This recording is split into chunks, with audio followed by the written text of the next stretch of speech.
A long, long time ago in a galaxy far, far away.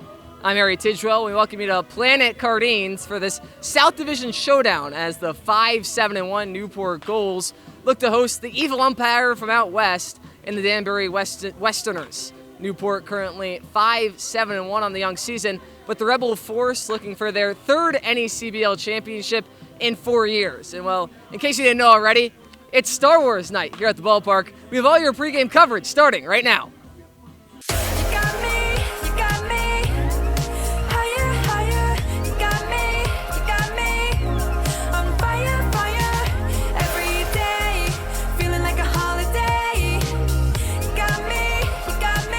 Welcome back to the pregame show here on the NECBL Broadcast Network. I'm Matt Clements here with Mike Basile for Gulls Insider. Mike, the Director of Media Operations for the Gulls, how does it feel to be back in Newport, and what goes into this job that you have? It's always great to be back here in Newport. I mean, just the vibes, Cardines Field, a great group this year to work with.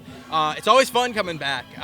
This is my 4th year with the Gulls, which is crazy. 2-time NECBL champion, just so everybody knows. No, I really just love the group. I love doing the broadcast. Is so much fun, and working with the media team is always a blast as well. So always a nice time when summer rolls around. Yeah, and one part of your job is bringing in a group of interns for the broadcast side and the social media side of things. How have you liked that so far, and what goes into that process? First of all, we're always looking to raise the bar. So bringing back such a group from last year that did such a great job. I mean, you, Matt, Ethan, Joe, so many returners, Veronica, and then to bring in a group on the media side that has just gelled so well with you guys has been so great early in the year. It seems like we're in July already with how you guys work together and things like that. So I'm more excited to see how things are going to grow throughout the year. But the group we brought in, I've been really pleased with. Yeah, and you said year 4 here in Newport. What's your favorite memory with the Gulls? When Dixon Williams walked it off back in 2024. We won in 2023 on the road, but winning at home on a walk-off was just different. I mean, the vibes here were insane, and going out there, being on the field, taking pictures and stuff was just a really great moment. Yeah, Matt Clements, Mike Basile. We'll have more here on the pregame show. Whoa! Who knew I would make it this far? They hated, they never believed me. Yeah, I would never drop the ball. I know I make it look easy. Yeah, Mayweather with the defense. Moment I gotta keep going. I'm shaking the dice and I'm kicking and rolling. They already know. We welcome you back to the NECBL broadcast pregame show. Harry Tidgwell alongside Chris Patsos, and it's Star Wars night at the ballpark. We're trying to get the lightsaber out. Let me get a little. There we go. There we go. It's a Walmart one. It's not straight from Disney or anything, but it's not that $99 Disney. but $9.99 Walmart one. That's going to be my starting question for you. Is the Newport Gulls obviously known for having such great baseball, but also just such a tremendous family fun atmosphere. You guys do stuff like this here tonight. And where does all this creativity, this balance for baseball and a fun night at the park all stem from? Well, Harry, we're entertainment. We're really an entertainment organization. That's what we're really doing. And we have baseball. Baseball is what we do in the field, but what we do also off the field is really that's where a lot of the work is. On the field, you see it. This is the final product, and then it goes into it with sponsorships in the community and keeping it fun for everybody and making it entertaining. Like tonight, it's Star Wars night. My son is a Star Wars fanatic, so this is his night. That's why we're doing this. He sent down 11 costumes for everybody, so they're all going to be dressed up as Star Wars characters today. And we just try to do what works in the community and what works for us as an organization. And it works for Derek because he's a big part of what we do here. He puts a lot of work in, so we kind of reward him for what he's doing with his night and make it special. And then it's something that we do it usually every other year. We'll do it. We did Christmas in July last year, and we did Halloween in July last year, and this year we'll do Star Wars. Next year we'll do Christmas in July. So just something to keep it fresh. Mix it up a little bit, keep it interesting in the community, and make it fun for people to come to the ballpark. Look, people come to the game. A lot of times they'll say they went to the game, and I'll say, "How'd we do?" And they say, "I don't know. We didn't. I don't know." They don't really. They just had a blast. They had a blast running the bases. They had a blast with the mascot. They had a blast singing, 7th inning stretch, YMCA. It's just a family atmosphere we create here. We don't serve any alcohol for that reason. It's all about the friends, family, players, community, and that's really what we base it on. So. Definitely a fun night at the ballpark here tonight. Do you and Derek have a favorite movie or any favorite characters in the Star Wars saga? Well, my favorite character is Darth Vader, naturally. Wow. That's the man, But no, Derek, he's been into this since he's been 5-6 years old, and he's seen all the movies. He loves them all, and he'll play Star Wars music at night, all night long. Either that or take me out to the ball game. Those are his two. He loops them up all night and plays it all night. But no, he just loves. He's really into Star Wars. Really enjoys it, and he's looking forward to tonight. And it's going to be fun for him. Fun for him. Fun for the community. Fun for the interns. Gets the interns involved a little bit. Yeah, it breaks it up a little bit. Makes it a little more exciting. You guys work hard at what you do. They work hard at what they do, and to have a little fun while you're doing it, there's nothing wrong with that. And it's actually what you should be doing. You should be having fun with whatever you're doing out here. So I'm definitely going to need to get my hands on that playlist for tonight or at some point. But my final question, we're in a Messi jersey today. I know the U.S. is currently winning. What's with the Argentina fit? It's just the World Cup. I was over in Barcelona and Portugal and Rome recently, and last year we went over there for work and just I grab jerseys wherever I go. Very nice. I have Messi, I have Ronaldo, and I figured Messi scored a hat trick, someone said, so I figured I might as well wear his jerseys while he's hot. But no, World Cup's great. Soccer, soccer's fine. I'm not a huge soccer fan, but it's once again, it's entertainment. It's all entertainment. Look what's happening in Boston. If I can drink in the city dry, there's no more beer in Boston because all the Scots drank it all. So the game's great, Harry, but all the stuff that leads up to the game is really what matters. So it matters to the bartenders, it matters to the people in Boston, cab drivers, hotels, all that stuff. Just like in the community here, it matters not on the field, but it matters what we do outside the field, outside the white lines. With the we do a lot of baseball. We do Challenger. We do Babe Ruth. We do Junior Legion. We work with the Sunset League very closely. Yeah. So baseball is really it all matters. It all works together. It all blends together, and we're glad to be part of it. And we can provide some entertainment along the way because baseball is it's called boring, they say. So if we can add a little excitement to it, like the Savannah Bananas are doing, then nothing wrong with that. And we do that here. Other teams come in, they go, wow, you guys do a lot of stuff. Man, it takes a lot. I say, yeah. You go to other stadiums. You've been to other stadiums. I've been to other stadiums. Nothing quite like this. A lot of teams don't do anything. Nothing, yeah. Nothing, okay? I went to the game last night in Ocean State, and it just wasn't the experience that we try to create here. So it's, anyway, so it works out great. And well, thank you very much. Okay. Make sure to come down to the ballpark, Cardines. It's Star Wars night. We got the lightsaber out and ready to go. I don't know if you're a Jedi or with the Empire, but first pitch at 6:35. Make sure to come on down. Thanks, Harry. We are the heartbeat of innovation, the ones who care for your heart as if it were our own. We are challengers who never settle. We are healers who turn fear into hope and the impossible into done. We are at the heart of this community, providing advanced, nationally recognized medicine. We are South Coast Health, Heart and Vascular. Welcome back to the pregame show here on the NECBL Broadcast Network. I'm Matt Clemens here with Colby Wallace. Colby, 2025 goal. Weren't going to come back this year. You decided to come back. What was the thought process on returning to Newport? Yeah, so I wanted to play summer ball this summer, and I knew I didn't really want to go anywhere else. I wanted to come back and play here for most likely my last year playing summer ball, so I just wanted to come back and be a goal.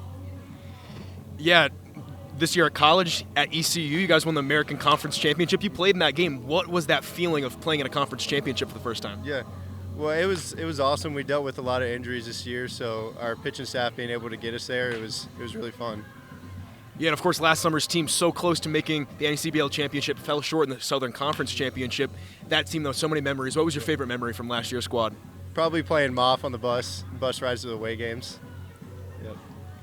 We'll have more on the NECBL Broadcast Network. Matt Clemens joining alongside Colby Wallace. The motoring event of the year returns. The All-Dream Newport Concours and Motor Week, October 1st through 4th. Witness breathtaking automobiles against a stunning backdrop of coastline and historic venues. From celebrated events like the Gathering and Concours d'Elegance to the all-new Supercar and Hypercar Concours, and free access to the Concours Village. There's something for all to enjoy. Join us in our Chair Jay Leno in celebrating automotive excellence, luxury, and community. Tickets on sale now. wrapping up on the NECBL broadcast pregame show, and we're with Jedi Gus Gandy. And you might as well have been swinging the sword last night with the way you were just obliterating baseballs. You continued the impressive week, 5 more RBIs, hits all over the ballpark. What's clicked for you in recent games? Honestly, just like hunting one pitch and then just adjusting to everything else, just sitting on one pitch and then just taking everything else. So, well, the team looks to get back on the right track tonight. You're looking for the first Friday home win of the season. How are you going to go about putting a complete game together in all 3 facets of the game? So, I mean, we're just going to try and keep swinging it today, keep the bats hot, and then, play good defense. And, yeah, let's just get the win tonight. So I'm excited. Favorite Star Wars character for the fans at home? I haven't seen too much Star Wars, but what about maybe a Yoda? Yoda? You're wise. You have wisdom. Yeah, I like Yoda. Yeah. Okay. Well, Gus Gandy loves Yoda, and we love baseball. First pitch at 6:35. Come on down to Cardines Field for Star Wars night. If you can't make it down, tune in on NECBL Plus at 6:30. I'm Harry Tidgewell. See you in a little bit. Most people spend their time trying to fit in. Not me. I want to be all in. I want to be in too deep, in the moment, in the center of it all, in the room where it happens. In it to make a difference every single moment of every single day. So grit your teeth and smile. Be ready to take on adversity. Be ready to transform the world. Ready for whatever life has in store. So, you in? Boys and girls, welcome to Cardines Field and the 25th season of Newport Gulls baseball. Tonight's game sponsor is the Salvation Army, and the theme is not only Salvation Army, but you might have guessed, Star Wars Night. Engaged volunteers from the Salvation Army and the 50-50 raffle will benefit that world-famous organization. The New England Collegiate Baseball League presents the Danbury Westerners versus your Newport Gulls. Starting lineup for Danbury. Leading off, the seventh fielder, number 1, Aidan Stern of Trinity College in South Salem, New York. Batting second, the shortstop, number 6, Gavin Donahue of Sacred Heart University in Melrose, Massachusetts. Batting third, the first baseman, number 24, Kyle Gardowski of Quinnipiac University and the town of New Fairfield, Connecticut. Batting fourth, the second baseman, number 3, and brother of Gavin Donahue, Roman Donahue. He's from the same Sacred Heart University in Melrose, Massachusetts. Batting fifth, the designated hitter, number 2, Jack Edmonds of Brown University in the faraway city of Sammamish, Washington. Batting sixth, the catcher, number 43, Colin Mowry of the University of Louisville. He's from Mokina, Illinois. Batting seventh, the right fielder, number 20, Ryan Martin of Dallas Baptist University, a resident of Marietta, Georgia. Batting eighth, the left fielder, number 18, Peter Lake of Sacred Heart University and the town of Holmes, New York.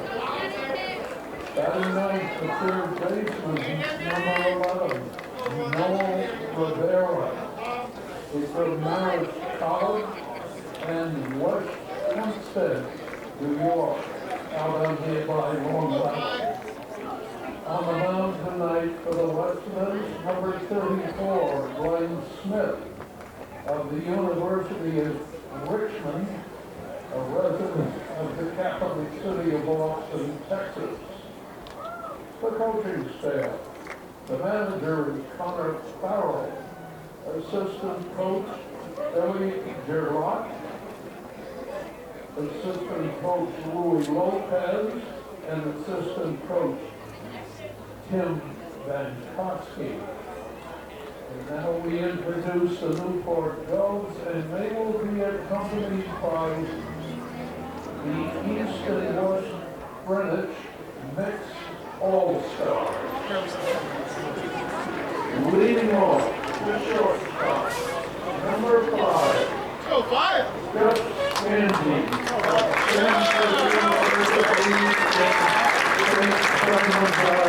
Georgia.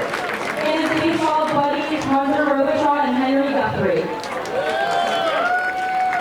Having seconds, the designated hitter, number 15, Kristen Salinas of Rutgers University in Boone, North Carolina.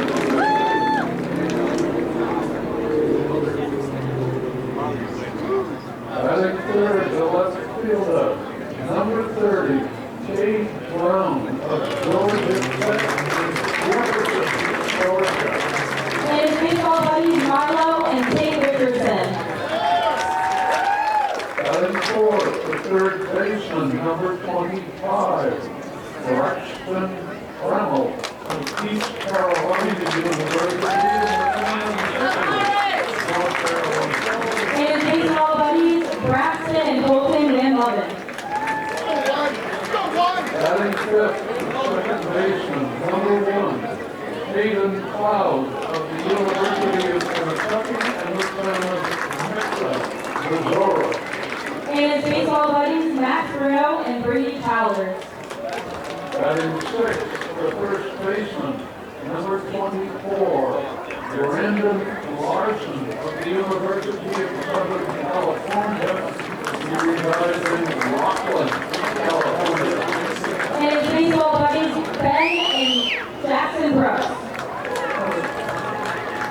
Batting seventh, the right fielder, number 10, Peter Mershon of Coastal Carolina University in the town of Taylor, South Carolina. And his baseball buddies, Colton and Haley Jameson. Batting eighth, the catcher, number 32, Richard Tejeda of the University of Southern California and the city of Riverside, California.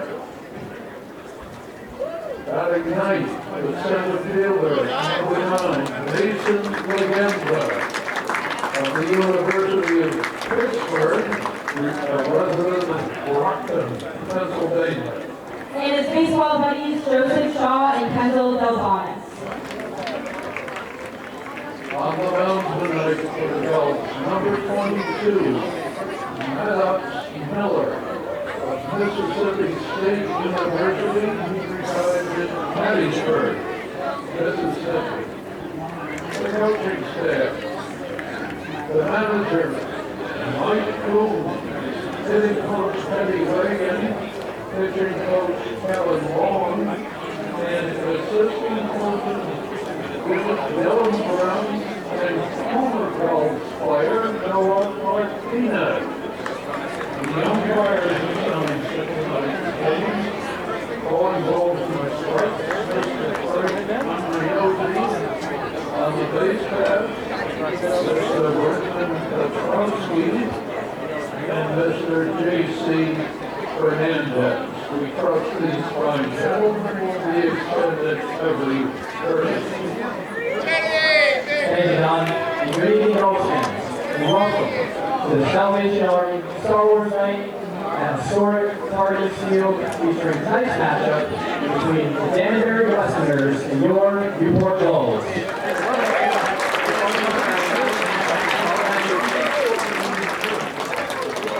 The Salvation Army has been around for 161 years and was founded by William Booth and his wife Catherine Booth in 1865. The Salvation Army is a charitable organization known for providing social services, disaster relief, thrift stores, shelters, food assistance, and rehabilitation programs. The Salvation Army operated in more than 100 countries, helping different people in need, becoming one of the most recognizable charitable organizations in the world. Their mission combines practical help with compassion to create lasting change in communities worldwide. On behalf of the Newport Gulls organization, we would like to thank the Salvation Army for all you do for people around the globe, and may the force be with you.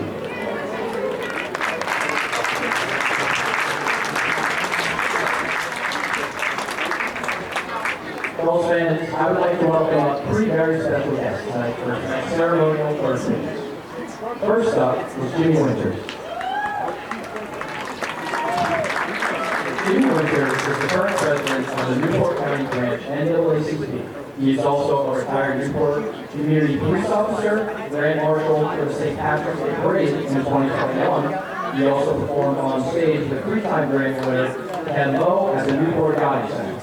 Jimmy is also gospel Grammy winner Sissy Houston, who is Houston's mother, Diane Warwick's cousin at the Sanford Center Performing Arts Center in Sanford, Connecticut. He also sang the national anthem at several Gulls games and at several civic events, including fire and police departments. And he is currently singing with Larry Brown's Orchestra of Swing Lane and the praise team at Community Baptist Church. He also founded the Housing Hotline, working 144,000 calls or walk-ins since it opened, along with his wife Barbara, and volunteers there for Salvation Army. Take it away, Jim.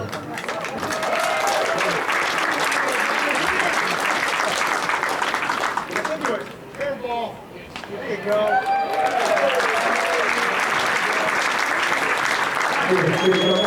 There you go.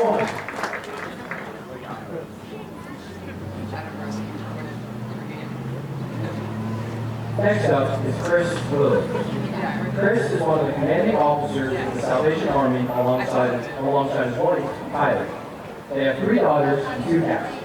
He has been a part of the Salvation Army for 23 years, being stationed in New Hampshire, Pennsylvania, Ohio, and now Rhode Island. He has participated in emergency disaster services like Hurricane Katrina and various other local disasters. He is an avid reader, gamer, and enjoys grilling and cooking. Take it away, Chris.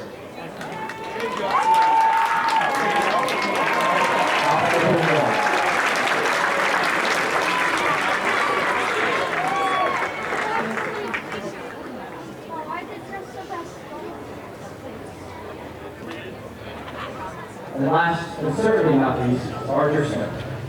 Archer is a fun-loving, adventure-seeking wild man who can make any event exciting with his ability to hype up the crowd and encourage everyone around him.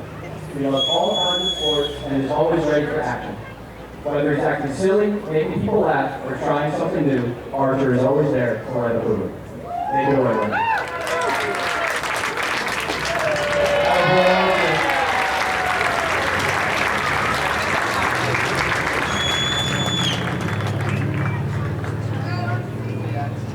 Ladies and gentlemen, at this time, I ask you to please rise, if you are able, and remove your caps for the presentation of the nation's colors. Ozzy! Randall! Yeah, of course. Yeah, just be in my ear, please. Thank you.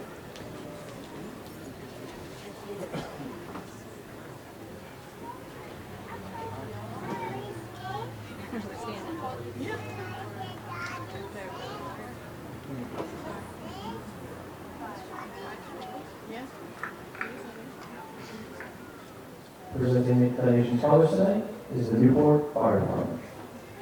And performing tonight's national anthem is the Salvation Army.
A long, long time ago in a ballpark not so far away. Tonight, the Force comes to Cardines Field under the lights of downtown Newport, Rhode Island, where the Gulls welcome the Danbury Westerners for a South Division Star Wars showdown packed with lightsabers, long balls, and yes, plenty of corny jokes. The Gulls look to defend their home galaxy, while Danbury hopes to squander the Resistance's powers. First pitch coming up next on NECBL Plus.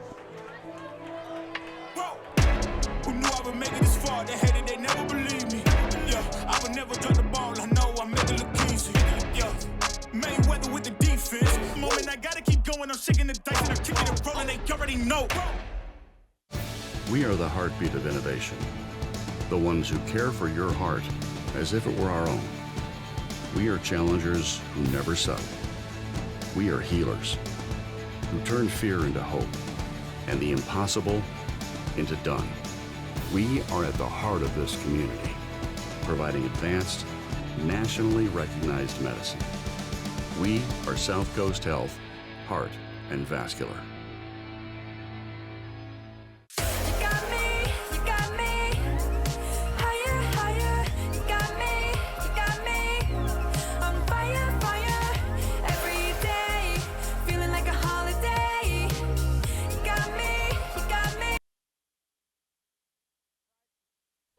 Friday night at historic Cardines Field. It's the Westerners taking on the Gulls. Both teams sitting below 500 currently on the season, but a chance to scratch one more W into the win column here tonight. We welcome you inside the broadcast booth. Luca Mucciardi, Matt Clements, I'm Harry Tidgewell, and well, guys, we got our lightsabers with us today. Well, that was timed up perfectly. I got an Empire, a Sith to my left, a Jedi to my right. I'm playing a little bit of a mediator here, but we got some really good baseball ahead of us, that's for sure. And Matt, I'll start with you. The Newport Gulls coming off a 16-12 loss last night, but a game that they were never truly in, and that's because of a lackluster start pitching-wise. Well, the pitching, it's been strong this season. How can Newport get back on track with the arms here tonight? We just got to scratch off yesterday. It was a tough game in Ocean State. You're back here at home. You got Maddox Miller on the mound. It's his first time pitching for the Gulls. 12 days ago, he was pitching in the NCAA Super Regionals against Georgia, who just lost to Oklahoma. So first start here at Cardines, first time pitching for the Gulls. You get a fresh start, a fresh pitcher. You got to get back on track. Hopefully the offense can help him out, but pitching-wise, just keep doing what you were doing early on in the season. Now, Luca Mucciardi, I turn to you, and not the ideal start for the Danbury Westerners, but we talked about it pregame. This is something, a similar position they were in last season. It's just a matter of getting going. How can they get about getting back in the win column here tonight? Yeah, well, it seems at times this season it's been they've had the offense and they don't have the defense, and then other games they have the defense and they don't have the offense. It's just a matter of combining those two. But this is a team that can score runs in bunches. I mean, all of their wins this year have been via the blowout, 20-1 win against Ocean State, 16-3 in their other meeting between them and the Crosstown Waves. So this is a team that can score the crooked number and leads the league in long balls. So expect to see a lot of action out of the Danbury Bats tonight if they want to get back in the win column. Well, that's enough of the lightsabers. We send you down to the field, and Matt Clements was hinting at Maddox Miller out of Mississippi State. You look at the numbers, a 4-2 record with a 2.45 ERA across 25 and 2/3 innings pitched. And the most alarming stat, well, that 40 strikeouts to just 12 walks. This is a guy that loves to pound the zone more than anybody else on the Gulls roster. Very similar to watching Nate Schlote's debut last week. Both freshman arms, both a lot of hype around these guys, and a summer here in Newport could be just what they need to rise to national stardom next college season. We take you through the Danbury lineup. Luca, take it away.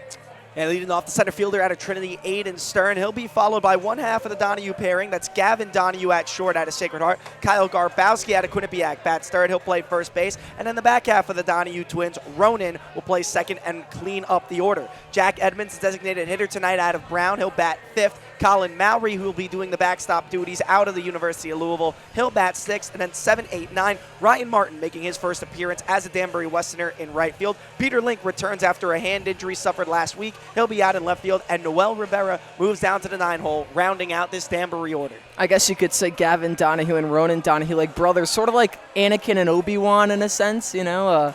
Well, Newport, the defensive lineman, as we take you across the outfield grass. Cade Brown over in left. Mason Lagenza playing in center. Peter Mershon in right. Trammell at the hot corner. Gus Gandy and Caden Cloud up the middle. Brandon Larson making his first start with Newport this season over at first. And Richard Tejeda behind the mound. Maddox Hiller toes the rubber, and we're ready for first pitch here in Newport. Another wonderful night. Where else would you rather be? Thousands pack in. First pitch on the way, fouled straight back for strike one. As you said earlier, Matt, it's a matter of Newport pounding the zone early and getting ahead in counts if they want to find more success pitching-wise here tonight. Yeah, it starts in the first inning. I mean, we've seen the Gulls have some good first innings, but again, not letting any runs up and then getting on the board in the first early start, that's what the Gulls need after a game like last night when you were down so many runs. Even though they came back, it was a little demoralizing early on for the Gulls. Well, Stern watches strike two at the letters. Miller looking for his first strikeout victim of the young season. Out of the windup, kicks and deals. Chops slowly, right side, coming on in, and grabbing it is, Brandon Larson.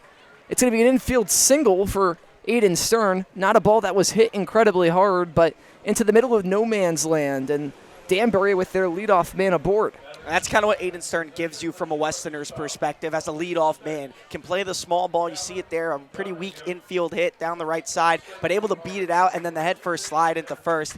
A good leadoff base runner if you're Danbury.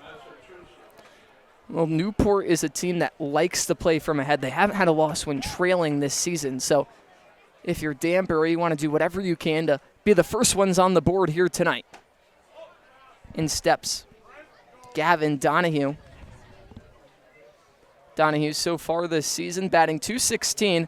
Both Donahue brothers actually batting .216. What are the odds? With a .297 slugging, a .310 on base. And a whiff at that one for strike one. 1 ball, 1 strike, still no outs with Aiden Stern leading off of first. And Donahue coming off a one-hit performance the other night and a loss against the North Shore Navigators for Danbury. Struck out twice in that affair. Lefty into righty, Miller breaking ball, and Donahue swings right through it. So another 2-strike opportunity for the young freshman and Maddox Miller.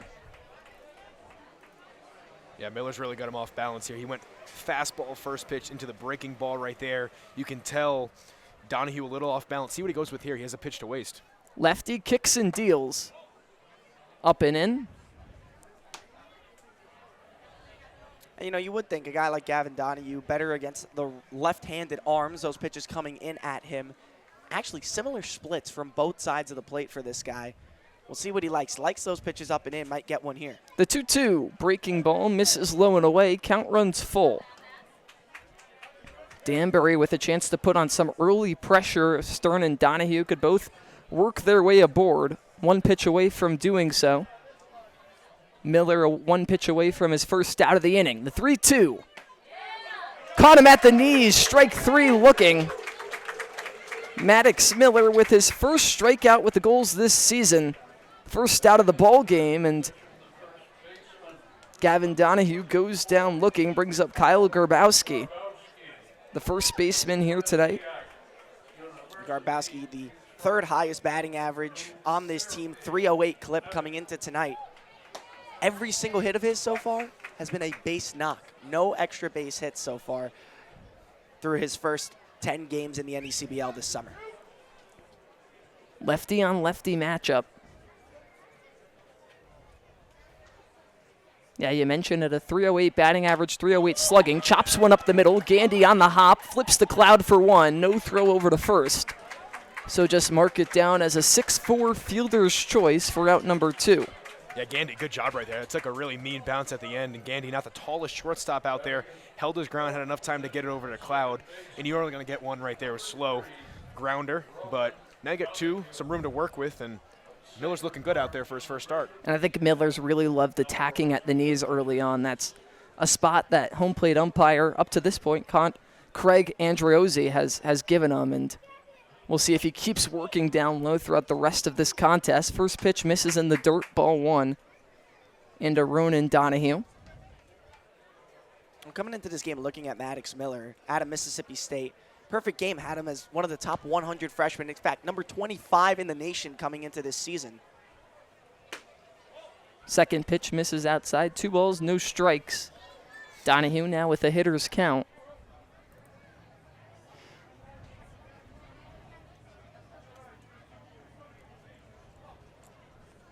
The man off of first is Garbowski.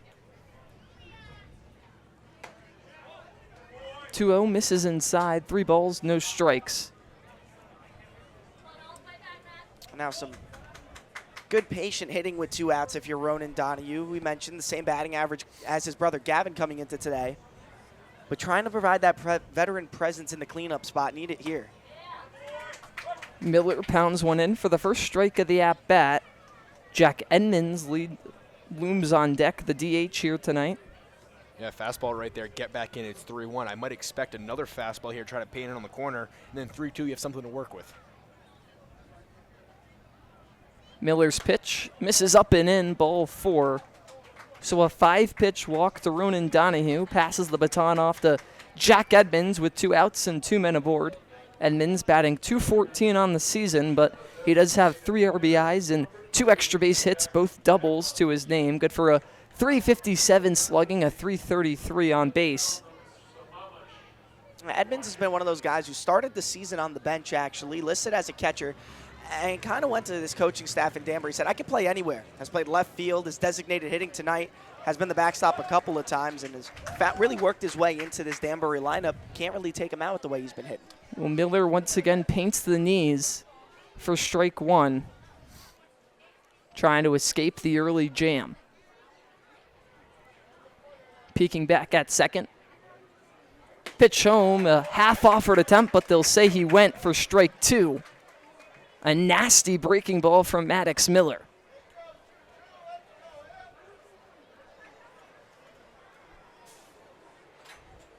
No balls, 2 strikes, 2 outs with 2 men aboard in the top of the first. Miller, the freshman, deals inside, ball 1. I think that's where a lot of his misses have been early, towards that inner third part of the plate, just working a couple inches too far inside. Yeah, I'm not sure if that was a strategic one on 0-2. Get him off the plate. He might go on the outside corner here with the fastball. It's really been blowing guys away, hitting about 92 to 94 miles per hour, so big pitch coming here. The 1-2. Breaking ball away, Matt Clements. Some expert analysis. Miller picks up out number 3. The Gulls try to be the first on the board in the home half of the first after this. I'm turning dreams into reality. In the lab with the formula and chemistry. The memories spark and motivate and make the industry shake. We put the balls in the brakes. I'm talking one chance at best, yes. Painting pictures for the culture, keep the brushes fresh. Flip the cover, work the drummer, passion never rests. Freedom is a teacher under pressure, now we blessed. Yeah, it's one art, one shot, now the future is yours. Go! Stadionic's primary goal is to maximize fan safety and amplify the fan experience so that you or your client get exactly what you envision. Welcome into beautiful Chapel Hill, North Carolina. It's downright gorgeous.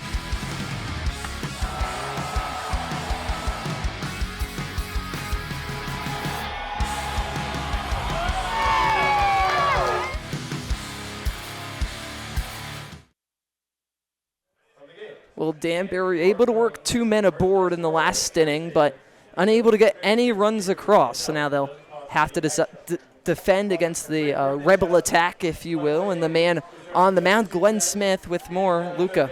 And Glenn Smith, the 5'10 junior, plays his ball at the University of Richmond. Was a starter there this season and making his 4th appearance out here in Danbury. An 0-1 record with a 7.56 ERA. Has made 2 starts, but then turned into a reliever, came in the middle innings of a couple of ball games, now making his 3rd start. Was coming into the season as the primary rotation guy, and he'll be tasked with taking down the Gulls tonight at the Cardines. Well, leading things off is going to be Gus Gandy, who comes off his best performance, maybe the best performance by any Goal so far this season. 4 for 5 with 5 RBIs. Batting second, it's Tristan Salinas, followed by Cade Brown. He's coming off a monster day as well. 5 hits. Braxton Trammell bats cleanup. Caden Cloud 5th. Brandon Larson once again making his Newport debut, batting 6th. Peter Mershon in the 7-hole. Richard Tejeda, his first game at home, batting 8th. And Mason Legenza batting 9th tonight. Look at the defensive alignments as well. And Peter Link out in left, Aiden Stern in center, and making his debut for the Danbury Westerners, Ryan Martin in right field. You get Noel Rivera at third. The Donahue twins will be the middle infielders tonight. And then over at first base, you'll have Kyle Garbowski, Colin Mowry, the battery mate to the man on the mound, Glenn Smith, ready to deliver his first pitch of the ball game. The first pitch into Gandy is popped backwards and foul. Yeah, Harry, you've been obviously able to travel with a team, and it's just been great to see this guy, Gus Gandy, really get into a groove with the Gulls. Phenomenal player. Again, short, stocky shortstop right there, but really, really versatile player for the Gulls this year. And I've only seen that in person on the home side of things. He's been great all around. You see the 5 stolen bases. It's the type of leadoff guy you want if you're Newport. Get on base and then be able to extend himself on the base paths early in ball games. Second pitch catches the zone as well. Not to the liking of the Newport crowd, but Glenn Smith working ahead. No balls, 2 strikes. Pitch into Gandy. Breaking ball, fly ball, right side. Ryan Martin with feet to spare makes the catch for the first out of the inning. Hands things off to Tristan Salinas. Saw some action during the beginning of yesterday's game before being replaced by Cole Johnson in the later innings. And for Glenn Smith on the mound, for Danbury, he's going to be the same thing relatively that Maddox Miller is for Newport. A guy who's going to throw right in the zone. It's going to be suspect to some hits, but not afraid to just go right at hitters as he does there. Working inside to Salinas, a dangerous spot to work against the lefty. He's been practically all pull this season, but he sneaks one in on the corner. Salinas, a .333 batting average paired with a .444 slugging. That one lined up the middle, working on in is Stern, not going to get there. Newport with their first hit of the ball game, courtesy of Tristan Salinas. The second pitch he sees, he doesn't miss it. Lines it right back up the middle for his first base knock of this contest. Yeah, not a perfect battle right there. Kind of got jammed on the lower half of the bat, but when you have a great swing right him and you tie it up, he actually went even more opposite field right there. That's a great swing right there. Again, he didn't barrel it up, put enough on it. That's what the Gulls need to start their inning. Well, Cade Brown, who had a slow first couple of games in the orange and white, has really turned it up as of late. We mentioned that 5-hit performance yesterday brought the batting average all the way up to .346 with a .500 slugging, a .500 on base.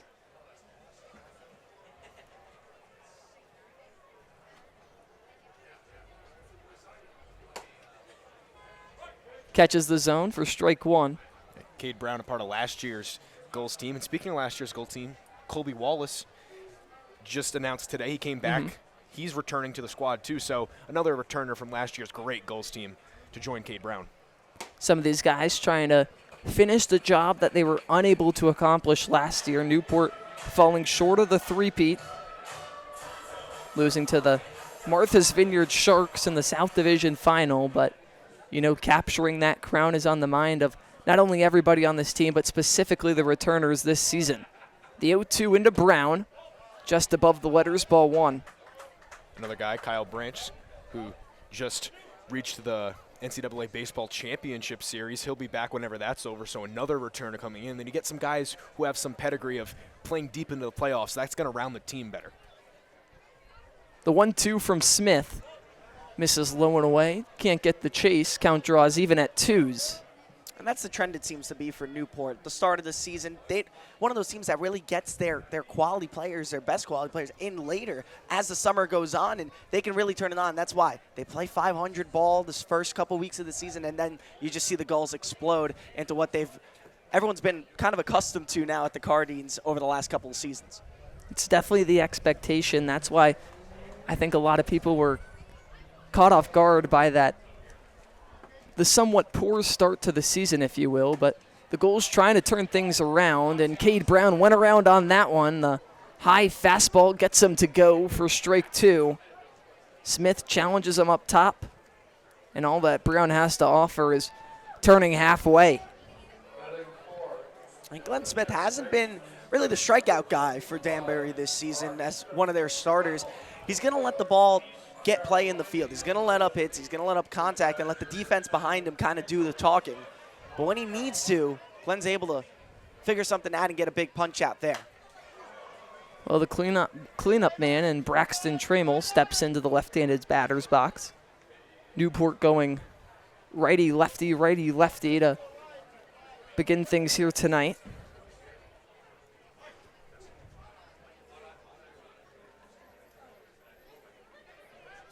Another pickoff move over towards first. Salinas diving back in safely. Trammell's one of those interesting guys coming in for Newport because hasn't had quite the start to the summer he wanted, but limited action at East Carolina. I mean, hit a 345 clip. This kid knows what he's doing with the bat in his hand. Yeah, and you see the trust that the coaching staff has in him, willing to put him towards the top of the order here tonight. And put him in the cleanup spot and let him go to work. 1 ball, 1 strike, 2 outs. Newport has been more aggressive on the base paths as of late. Misses above the zone, 2-1. Trammell also excited for Colby Wallace. They both played East Carolina together, and they actually won the American Conference Championship this year. So, again, you get some more championship pedigree. They've played at even higher levels than the NECBL. They're playing in a conference championship. So he's trying to look to piece together his season as he starts off slow, but you know, again, everything forms together. You get a couple infielders who have played together, and, you know, the chemistry outbeats other teams who have only known each other for 3-4 weeks. A wave and a miss at the pitch above the zone for strike 2. 2 balls, 2 strikes, 2 outs. Tristan Salinas leads off of first. Smith kicks and deals.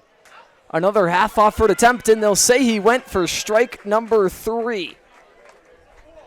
Gets Trammell to go down the same way he got Cade Brown. A scoreless first inning here in Newport. Top of the second, up next.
A packed house here at Cardines Field here tonight. A look down those right field bleachers and some Friday night action. Matt, we were talking before the game, and Luca as well. I mean, so much traffic around town today, which is a blessing and a curse. Of course, it takes a little bit longer to get everywhere, but it also means everybody's pouring on in. And then where else would you rather be than the ballpark on a Friday night? Everybody's loving it.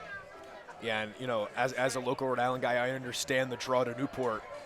Especially on Friday. We have a holiday today, so many people down here joining the city, and that's how we get a lot of fans here. They might not plan on going to a Gulls game, but they're walking back to the parking garage. They're staying at a hotel, and they see a game for $5. They come around, and they love watching the Gulls play. It's kind of hard to miss it, right? You're driving down the street, and all of a sudden, wow, ballpark. Yep, there you go. You got to love it. I mean, if it wasn't in the booth, I'd probably be down here sitting in the fans, too. What a great atmosphere it is down here in Newport.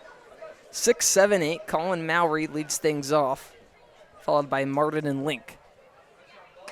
Miller's first pitch of his second inning of work is a swing and a miss on the breaking ball. Mowry, a .222 batting average so far this season. He does have a home run to his name. The junior out of Louisville watches that one in the dirt for ball 1. Mowry comes into this game the captain of this Danbury team. Cappy, as everyone likes to call him in the Danbury dugout. But brings that Power 4 experience from Louisville, a team who was in Omaha just 2 years ago. Chopped left side into the netting and foul for strike 2. If you're wondering what that netting is, Stadionic, the official netting and facility partner of the New England League, Stadionic's netting, wall padding, and facility solutions have been featured in Major League Baseball venues, including Citi Field and Truist Park, home of the Mets and Braves, respectfully. That pitch misses low and away, 2 balls, 2 strikes, as well as many collegiate facilities throughout the entire country, Florida, North Carolina, Clemson, Texas, and many more. From design to fabrication to installation, Stadionic is making sports facilities more iconic. The 2-2, Miller misses inside and low, so the count goes full once again. Miller eating up a lot of pitches early, already at 25 in just his second inning of work. The 3-2, swing and a miss, strike 3. Fooling Mowry with the breaking ball, and Miller picks up his first out of the second inning. And noticing, working the outside corner, it's something you said earlier in the game, Matt. Just running those pitches inside, back them off the plate a little bit, and then you can find the outside part of the zone goes off speed and gets Mowry hacking. Yeah, even if you don't back him off the plate, it's still, you're seeing the ball come from 2 different angles, especially when you go from fastball to off speed. And while you would expect that with a lefty, the breaking ball would be cutting in, but with Miller, you're actually getting the spin towards that outer half of the plate. Not something that a lot of lefties are able to get down, but that's been Miller's go-to strikeout pitch during his college season and through his first inning and 1/3 of work in the NECBL. I mean, he's a fastball, changeup, slider, curveball guy, and that changeup's that pitch that really, where, like you're saying, makes his money on the outside corner. It has such a great horizontal break on it. It can fool the right-handed hitters. They think it's running in, and then all of a sudden it's escaping their grasp. Already 3 strikeouts here tonight. He's put down half of the batters he's faced via the K. 2 balls, 1 strike.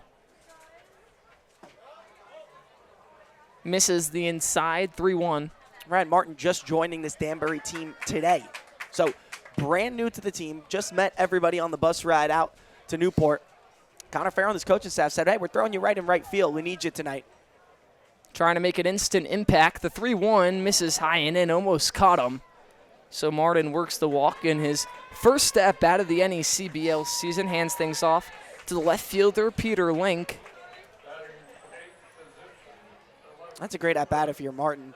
5-pitch walk, get a 1-out base runner, and Peter Link steps up, rejoining this Danbury team. Missed the last week after he took a ball right off the wrist against the Bristol Blues. Ended up coming out of that game, so making his first action since returning. Link chases below the zone for strike 1 out of Sacred Heart. And Lucas, I mean, you've been seeing it all year, but for me, catches my height. He's 6'7". Oh, yeah. It's a big batter, especially towards the bottom half of the order. 12 home runs this year for the Sacred Heart Pioneers. Big power hitter in this Danbury order. Back-to-back swing and misses below the knees. Link batting at a 250 clip with a 375 slugging. No long balls yet on the season, but with a frame like that, it seems like only a matter of time. 1 ball, 1 strike. No balls, 2 strikes, 1 out. And a cold strike 3 on the inside. Maddox Miller picks up his 4th of the day. Sends down Peter Link in just 3 pitches for the second out of the inning, and now the 9-hole hitter in Noel Rivera stepping up to the plate. And Noel Rivera started off this year batting in the 5 spot for Danbury. Was expected to be one of these big hitters. Hit .305 in 255 plate appearances for Marist this season in the Metro. But after a couple of slow games with the bat in his hand, is dropped down to this 9 spot where Danbury has been very efficient this year in the 9-hole, whether it's been Aiden Stern or Tyler Cacciataro, who's not in the lineup tonight. But flipping the lineup card back over, giving yourself a chance to bring those big power bats up. Already implementing the Metro Conference. You're up to date on your stuff. I have to, man. Real ones know that the double A Mac. The MAAC, I used to call it. 1 ball, no strikes into Noel Rivera. That Marist team was competing for a conference championship this past season. Came up just short. Rivera, one of those pivotal members. Miller missing inside. 2 balls, no strikes, 2 outs. Ryan Martin, the man off of first.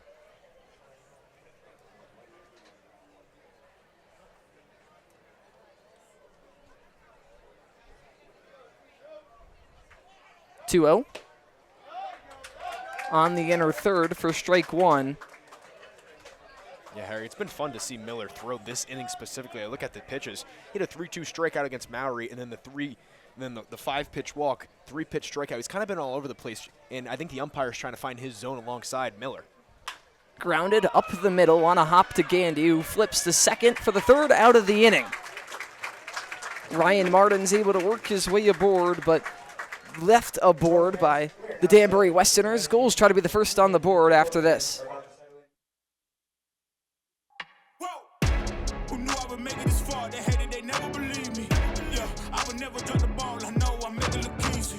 Yeah, Mayweather with the defense. Moment I gotta keep going. I'm shaking the dice and I'm kicking and rolling. They already know. We are the heartbeat of innovation. The ones who care for your heart as if it were our own. We are challengers who never settle. We are healers who turn fear into hope and the impossible into done. We are at the heart of this community, providing advanced, nationally recognized medicine. We are South Coast Health, Heart and Vascular.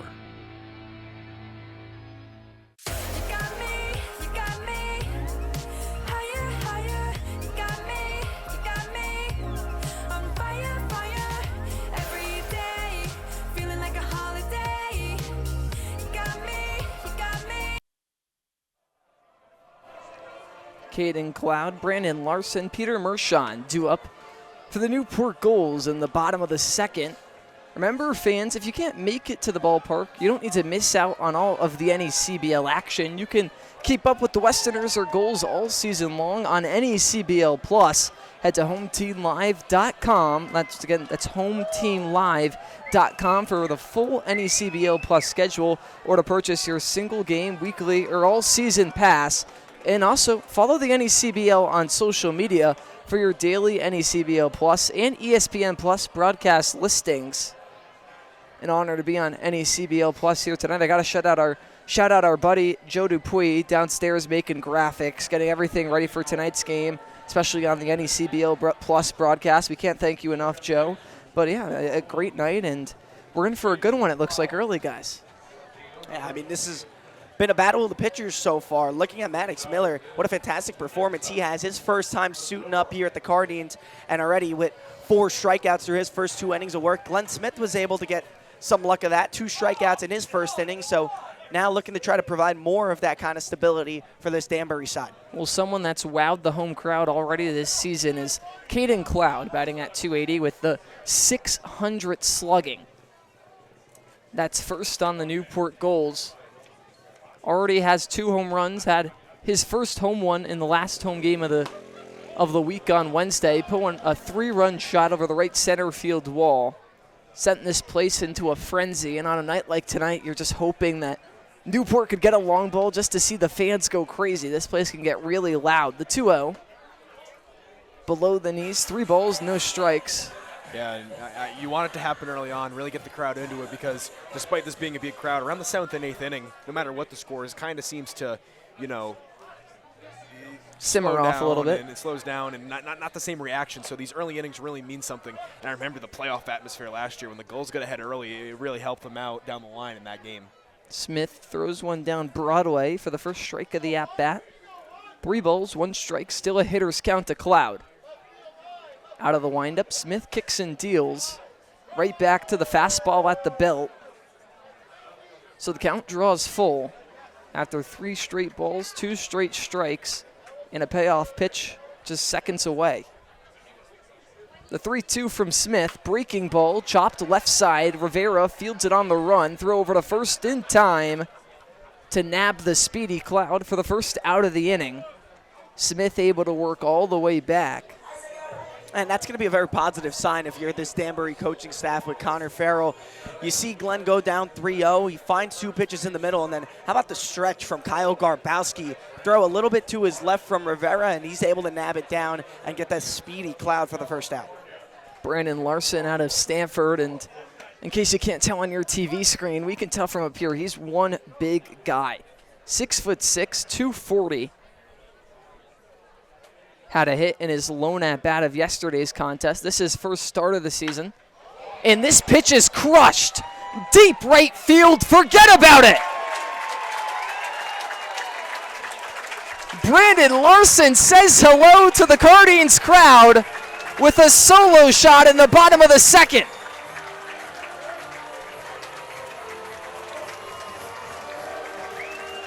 I mean, you were just talking about that frame. 6'6", 235, and he got every single bit of that frame on the baseball. Absolute rocket over the wall in right center. Catching a little too much of the plate, and Larson didn't miss it. The resistance striking first. The Gulls lead 1-0. Could hear the Star Wars music on the loudspeakers. It felt like I was in a movie or something. Peter Mershon has to try and follow that up. That was by far the longest home run we've seen at Cardines this season. You can almost tell by the reaction of the center fielder, Stern. He kind of just turned around, and he wasn't even ready to play it off the wall. It cleared it by so much. I was expecting a Star Wars joke on that long ball. I thought one was I thought you had one ready in the bag. I should have had a pun ready. Sent that one to another galaxy, maybe. Oh, I like that. The 2-0 in the dirt. Smith clearly a little bit rattled after that moonshot.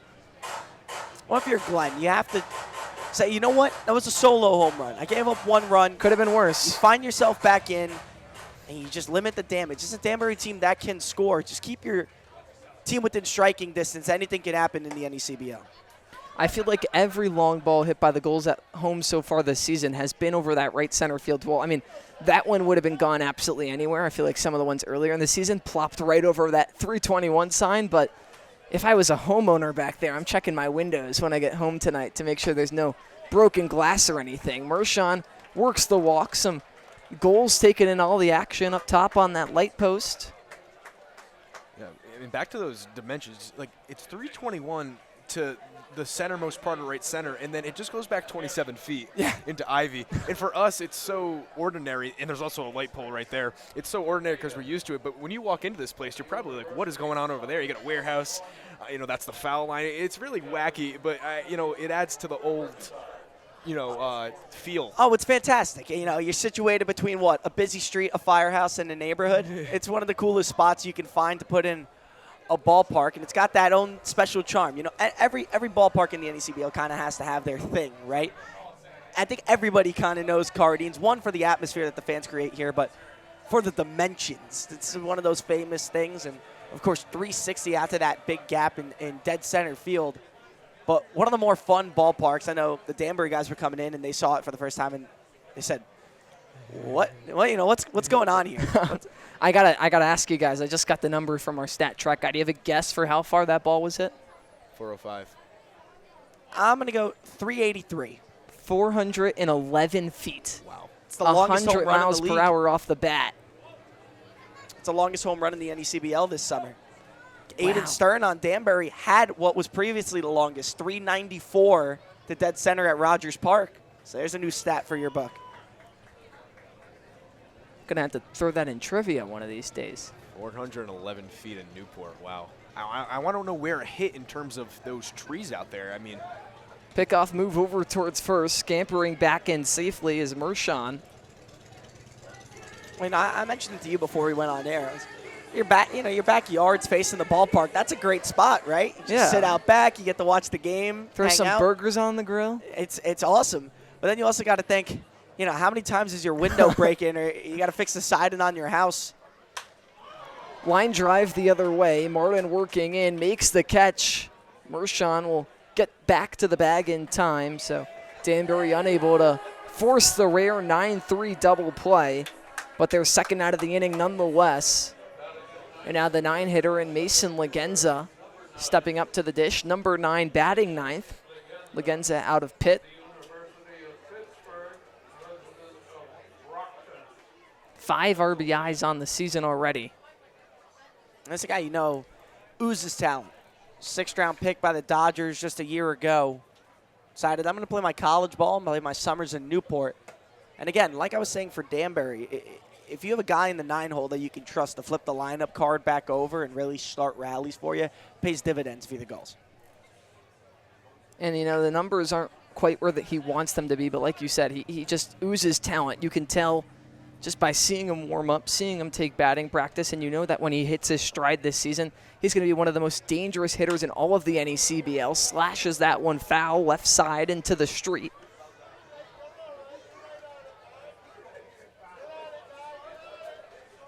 And you were talking about the houses needing to be careful.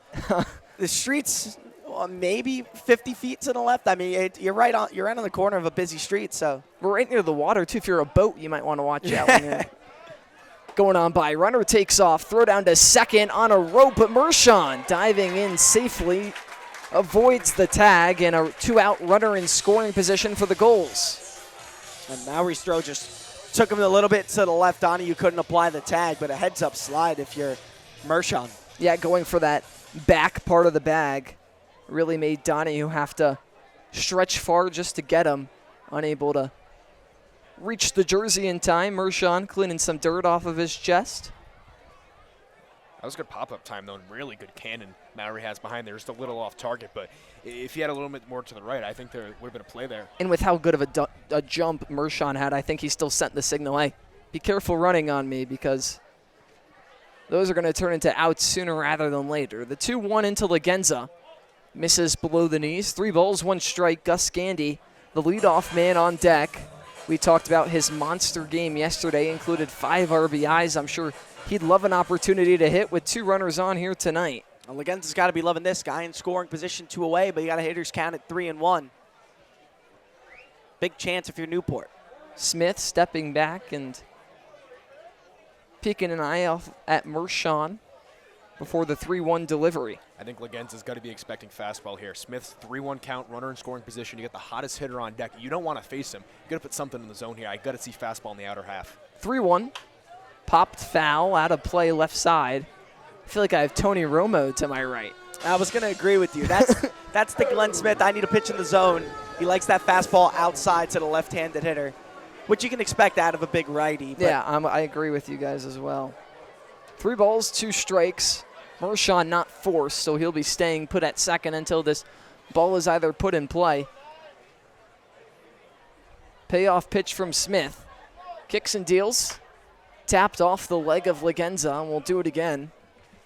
So that's back-to-back fastballs right there. Again, 3-2. How confident are you with the off-speed pitch?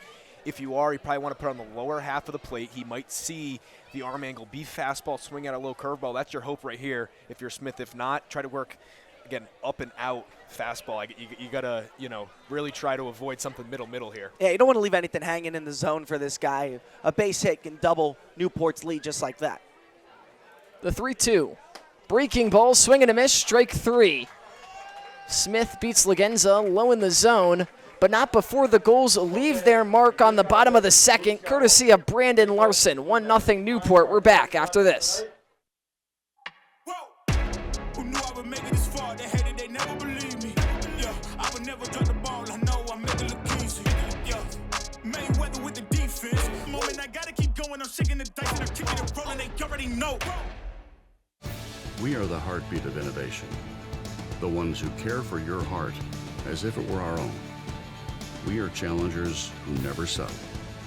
We are healers who turn fear into hope and the impossible into done. We are at the heart of this community, providing advanced, nationally recognized medicine. We are South Coast Health, Heart and Vascular.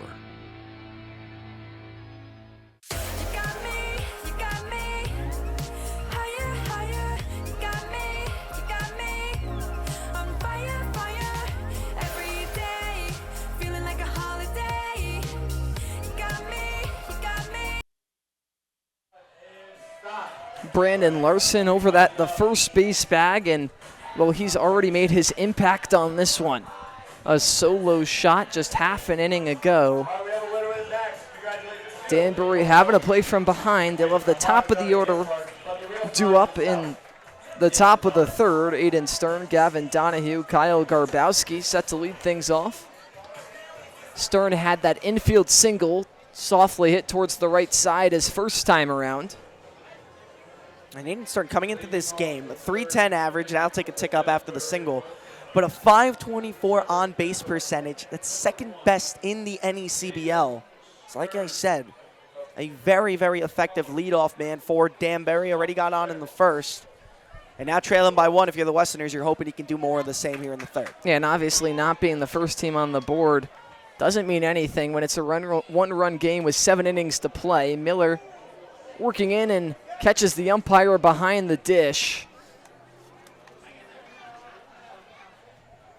Andreozzi is going to try and walk it off. Noah Martinez waving over the trainer. It looked like that caught Andreozzi on the hand. Yeah, waving that right hand. You know, they say catcher is the toughest position in baseball because you get a little battered and bruised. You got to have some thick skin to go be an umpire, not just because of the jeers you might get from the crowd, but you got to be careful there behind the dish. Looks like Andreozzi's going to tough it out and be okay. Good to see. One of the things about a lot of these umpires is, Andreozzi obviously, well out of his playing days. But you can imagine, a lot of these guys were probably catchers during their time. Oh, yeah. Because, calling balls and strikes is very similar to, what the catcher's doing himself. Yeah, so knowing the zone. Talk about tough skin. He probably has some. Miller missing up for ball 2. We thank you for joining us on NECBL Plus. Luca Mucciardi, Matt Clements, I'm Harry Tidgewell with you. Miller, the first 3 pitches of the top of the third, all balls. Aiden Stern threatening to work his way aboard for the second time in just as many plate appearances. And leads this team with 9 walks on the young season. 3-0 misses inside.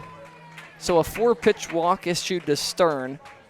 Gavin Donahue looking for his first hit of the game, 0 for 1 here today.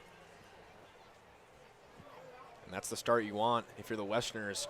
We saw Stern's speed on his infield single in the first inning. Now you got him on, you're trailing 1, and you got the meteor order coming up. You got to try to get him in here any way possible, and that might include a bunt. Stern 2 for 3 on stolen bags so far this summer. Missing in the dirt and reaching the backstop with the first pitch of his second at-bat. Advances Stern the 90 feet over to second. Maddox Miller with some location issues during his third inning of work. While we were introducing him pregame, we talked about how he has 19 appearances during the college season, but only 1 start. Not a guy that is used to eating up many innings, and you wonder if this third inning is when we're going to start to see things fall apart just a little bit. Misses up and in, ball 2. Yeah, and 43 pitches now. Again, I mentioned earlier, he pitched 12 days ago in the Super Regionals. And, when you go to a big school like Mississippi State, you got to wonder, what's Mississippi State's manager saying to Coach Coombs? What's those phone calls like, hey, I only want this guy pitching this many innings, this many pitches? Because, 43 pitches isn't anything crazy in the world of baseball. But, when a guy's on a pitch limit, when a guy hasn't pitched in 12 days, when it's his first time, and you might want him again on Monday, there's so much that goes into, how long is he going to go? And not only that, like what Harry said, the guy made 20 appearances, only 1 start. So is his cap 65 pitches? Is his cap 70? You don't want to outuse his arm when you want him extended throughout the whole summer possibly, especially getting him into, game 12 of the season. Yeah, I'm sure with a young arm, Mississippi State's thinking this is a guy that you can transition into the starting lineup at the starters next season. The 3-0 home, misses in the dirt, so back-to-back 4-pitch walks, 8 balls straight. Coach Kevin Long is known for having a shorter leash with pitchers their first time around, and Teddy Regan's going to go take the visit, which could mean we have a pitching change on the horizon. Motioning towards the bullpen. Sure seems like it. The golf cart's going to come on out, so we'll step aside on NECBL Plus and have more on the next wing when we come back. Every pitch, every hit, every moment that matters. From youth baseball to the professional leagues, this is where the next generation of players takes the field. The passion, the intensity, the pursuit of greatness.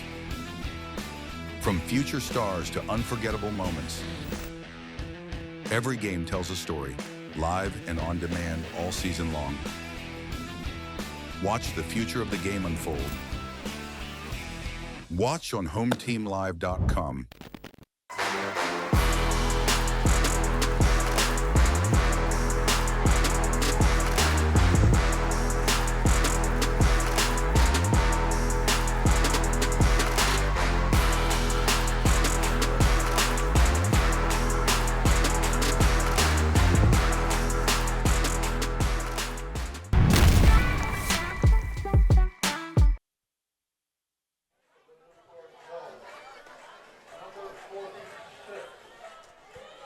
Parker Rhodes. So from one Mississippi State Bulldog to another.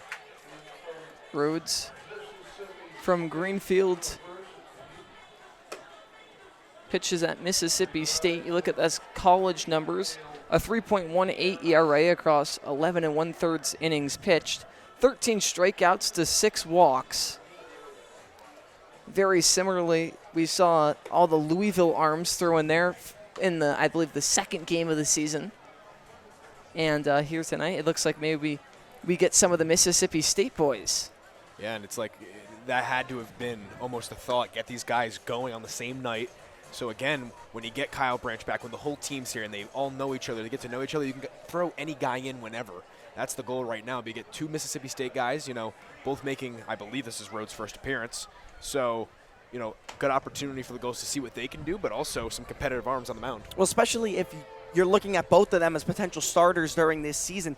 And it's actually something the Seattle Mariners have implemented a couple times this year in the MLB, where they'll throw 2 starters back-to-back, about 50 pitches or 4 innings, whatever comes first. Then they'll go to another starter for 3 or 4 innings, and then finally their closer in the 9th. So maybe something Newport's trying there. Get these guys both to that 50-plus pitch range and see how long they'll be able to go as the summer progresses. Rhodes, also a freshman, made all 10 of his appearances out of the bullpen, a .205 batting average against.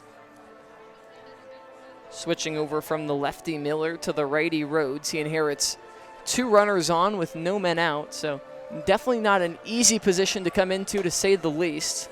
He'll also be facing 3, 4, 5, and Garbowski, Donahue, Edmonds, as the Gulls cling to this 1-0 early lead. But the Empire, well, it's about to strike back, I guess you could say. They're going to try to. Runners on first and second, Kyle Garbowski coming up. You said it earlier, with Danbury, when they're on the field with the red caps and the black shirts, they look like the Siths out there. I mean, it makes sense. Runners go, a bunt attempt pulled back and watched for ball 1. Stern advancing over to third, Donahue into second safely. And now 2 men in scoring position with still no outs. Garbowski grounded into a fielder's choice his first time around. Newport's going to cut the infield up onto the grass. Flied backwards into the netting for strike 1. Yeah, a lot went into that, bunt call, or might have been a fake bunt call, but you're coming onto the mound, it's your first time. You get a double steal on your first pitch, and the batter shows bunt. You're all over the place, and he's trying to throw a strike after 2 straight 4-pitch walks. So a lot of logic in there. Westerners have a good opportunity to take the lead. The 1-1 in from Rhodes. Grounded softly, right side. Larson, the first baseman, has it. All the runners are going to have to stay put. Stern began to break towards the plate, but put on the brakes and retreats back to the third base bag. So an unproductive out from Garbowski for the first out of the inning. That's one Garbowski's going to want back, because just rolled over that ball, hit it right into the dirt. Easy play at first for Carson. And it's a big out if you're on the mound, because a chance, if you can find one more, where try to send Danbury order down quiet here in the third. That one gets to the backstop. Tejeda can't find it, and Stern's going to come in and score.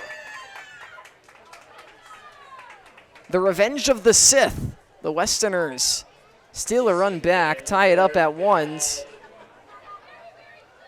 I'll tell you what, this is one unforgiving backstop, because it hits the wood behind it, and that ball kicks straight up, runs along the chainmail up to the netting.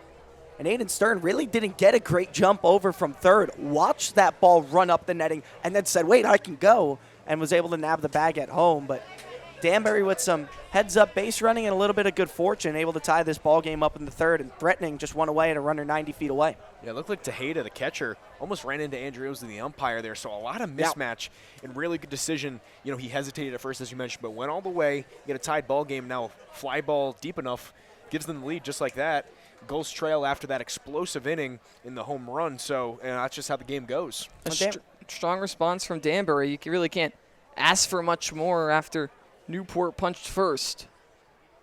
The 1-0 with 1 out. Swing and a miss at the fastball. This is a Danbury team. They've dropped 3 in a row. And speaking to the coaching staff before coming into this one today, they all said that as there's going to be a meeting between the umpires here.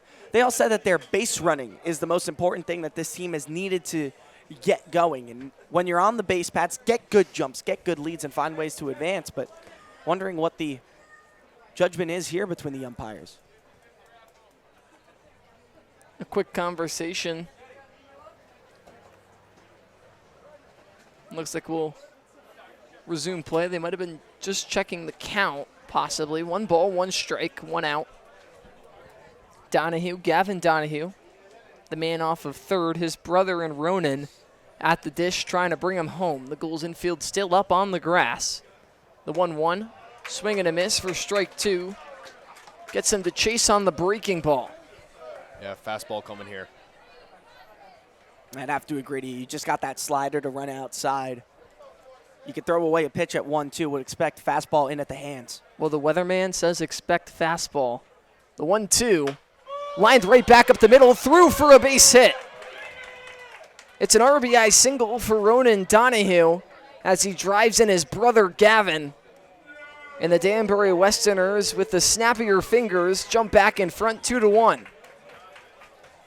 Well, didn't look like fastball there. Was a slider in, hands were great on it, infield was in. Maybe if they were back, he would have played on the backhand, but of course they're in to prevent the run. Did what he needed to do, drives his brother in, and just like that, it's a Westerners lead. And looked like Rhodes was trying to work up and in, like we both said. You said it went to that slider, and maybe just that little bit of break brought it back into the zone. Donahue did well to fight it. Runner takes off, throw down from Tejeda on a rope. Got him!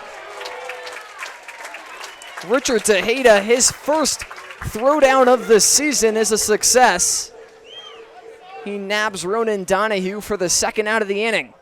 I think if you're Danbury, now you're just getting a little bit too overzealous. You saw the base running kind of go your way in this inning, and you said, all right, we're going to try it again. Put that runner back in scoring position.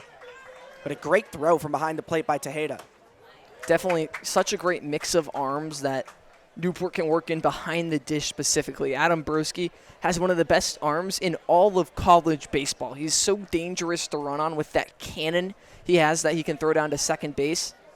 Richard Tejeda, obviously getting the start tonight, looks to be very promising as well. Fouled straight back off the wall for strike 2. So that might have helped settle Rhodes down just a little bit. Now just 1 pitch away from working out of his first inning of work.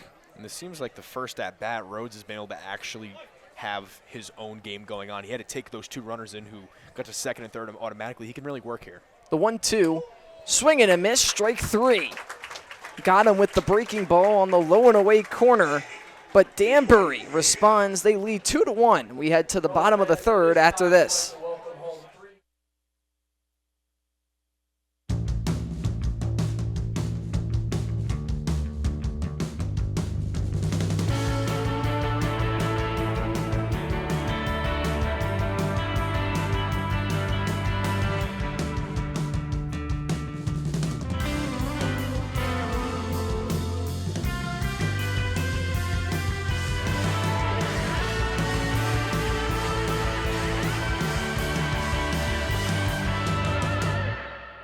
What makes a great team hat? It starts with a Z. For decades, Zephyr has been making the most iconic headwear in the game, trusted by teams, colleges, and pros. We cut out the middlemen and work directly with our manufacturers, so you get top quality, fast turnaround, and prices that make sense.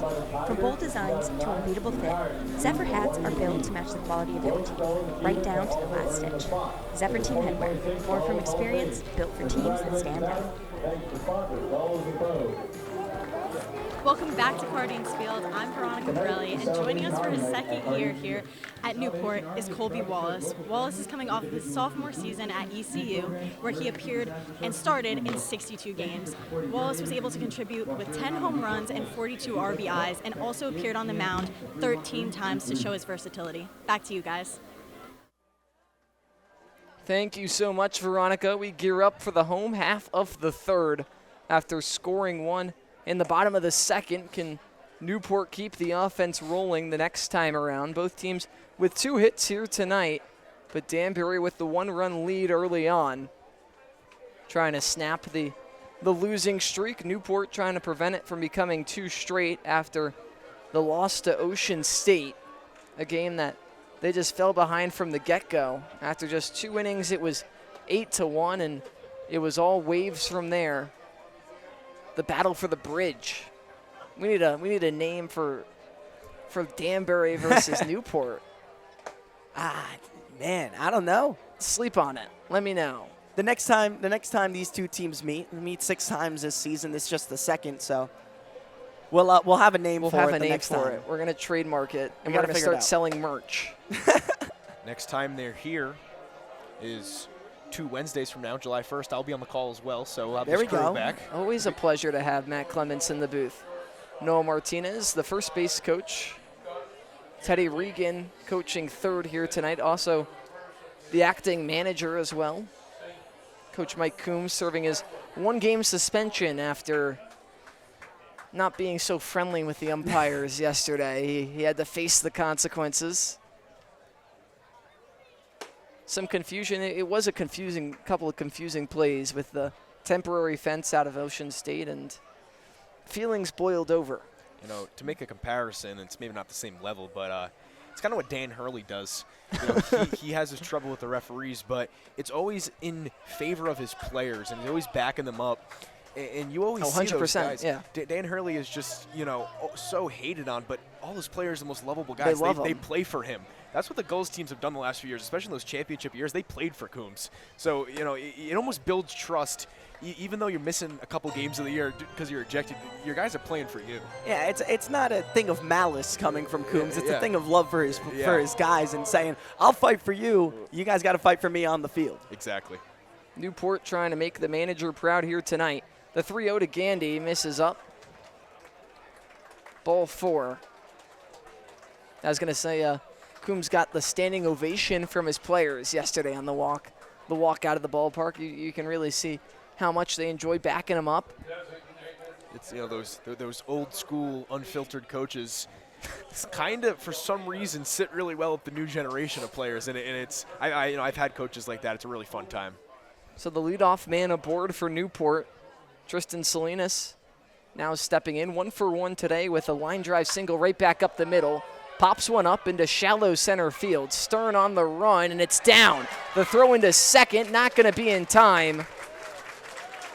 A single into center. That one with a little bit more air underneath it than Salinas' line drive in the first, but it gets the job done nonetheless. Could even see on the replay when he hit it, he thought he was going to be out, but you'll take that, and bumps the stats up a little bit as well. So back-to-back men aboard. Brings up Cade Brown. Yesterday had a 5-hit performance, struck out his first time up here tonight. And maybe a little miscommunication out there in the outfield. It looked like Ronan Donahue was telling Stern to stay back, and then last second say, whoa, wait, no, never mind, come get it. Falls between them, but Salinas isn't going to care. He's 2 for 2. Brown sawed off at the hands, pops it out of play and foul for strike 1. 43 pitches for Glenn Smith as he deals through his 3rd inning of work. Yet to record an out. Both pitchers, Smith and Miller, allowed their first 2 men aboard in both halves of the 3rd inning. Looking back at second, the 0-1 home. Misses low and away, 1 ball, 1 strike. And if you're Brown, you obviously want to be patient in a situation like this, still with no outs. You still want Smith to have to come to you. In worst case scenario, you just have to do something small with 2 strikes and try and advance the 2 runners both into scoring position. The 1-1. Lined right back up the middle and through. Regan giving Gandy the wave. The throw to the plate by Stern, not in time. Listen to this place erupt. Cade Brown with a single right back up the middle. And we're all knotted up in the bottom of the 3rd here in Newport. If you're Cade Brown, you got exactly what you wanted. You knew Smith was having a little bit of trouble with the command here in the 3rd, so he gives you a pitch down the middle. Sit back on it, just put it right back up the middle for a base knock. You're going to score that runner from second all day. Right on cue, we talked about the patience and just a ball that he squared up completely. It's exactly what you want to see. It's exactly what any hitting coach would say they want to see. Brown, that level swing, just using it to his advantage.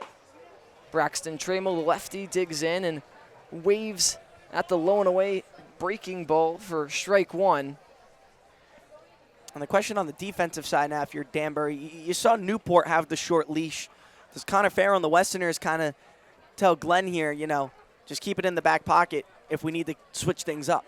Still no outs. Trammell watches one belt high for strike 2. The Gulls didn't go with this approach. The Westerners had first and second. They did the bunt double steal. Yep. Gulls let their 3-hole hitter hit, and of course they're going to let their cleanup guy hit. If this was a different part of the order, I maybe would have said come in, try to bunt him over. But I really like what they did there with Cade Brown. Let him hit, and he proved why.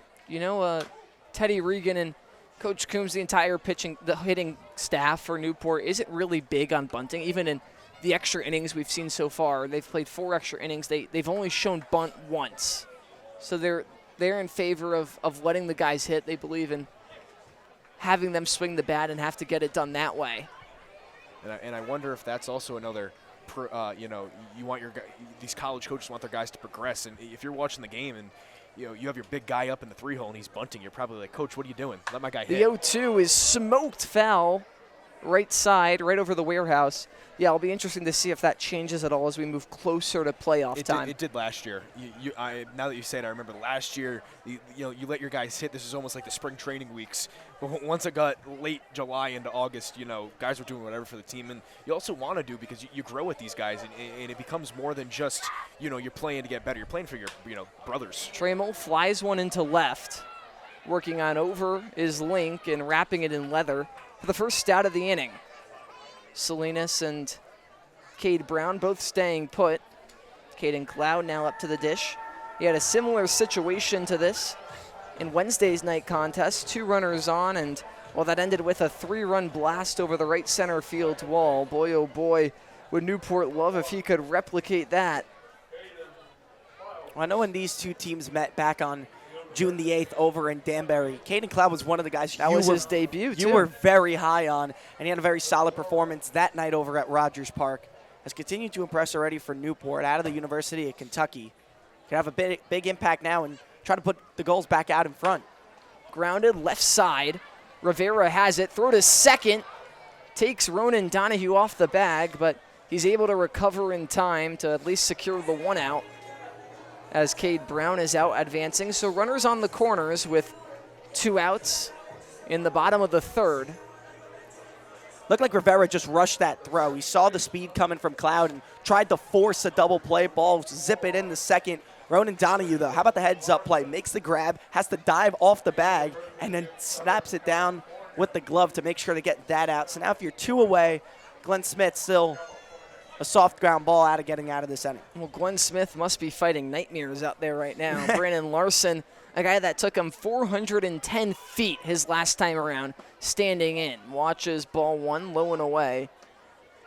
Never easy to attack a batter that has your number early, but obviously if you're Smith, you have to remember you just missed with 1 pitch that he was able to get a good hold of. Can't be afraid to attack the zone.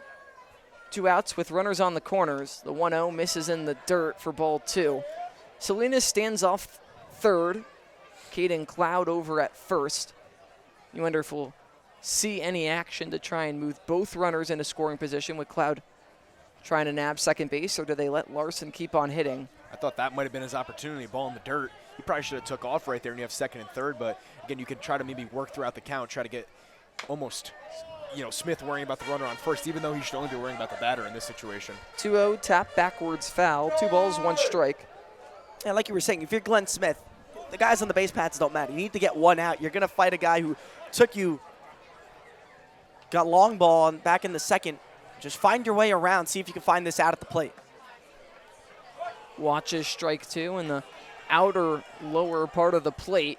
2 balls, 2 strikes, 2 outs, 2 men aboard.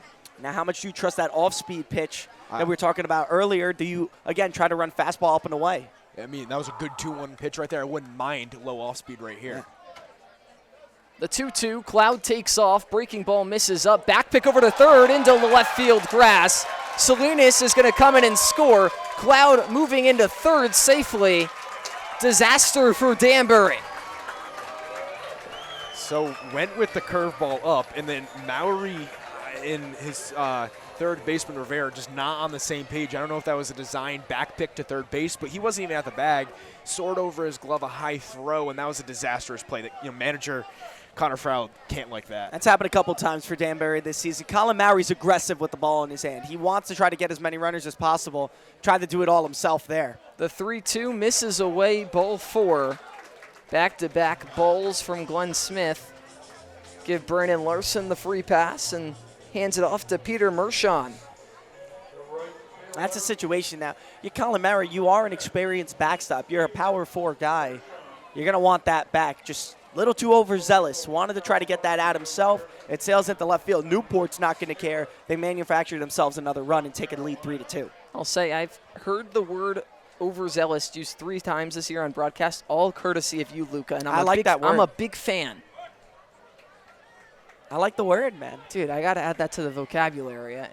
Trust me, by the end of the season, I'm going to be climbing up the leaderboard, the overzealous leaderboard. Pull out the thesaurus and see what you can come up with. No balls, 1 strike, 2 outs. Men on the corners. Mershon chases down low for strike 2.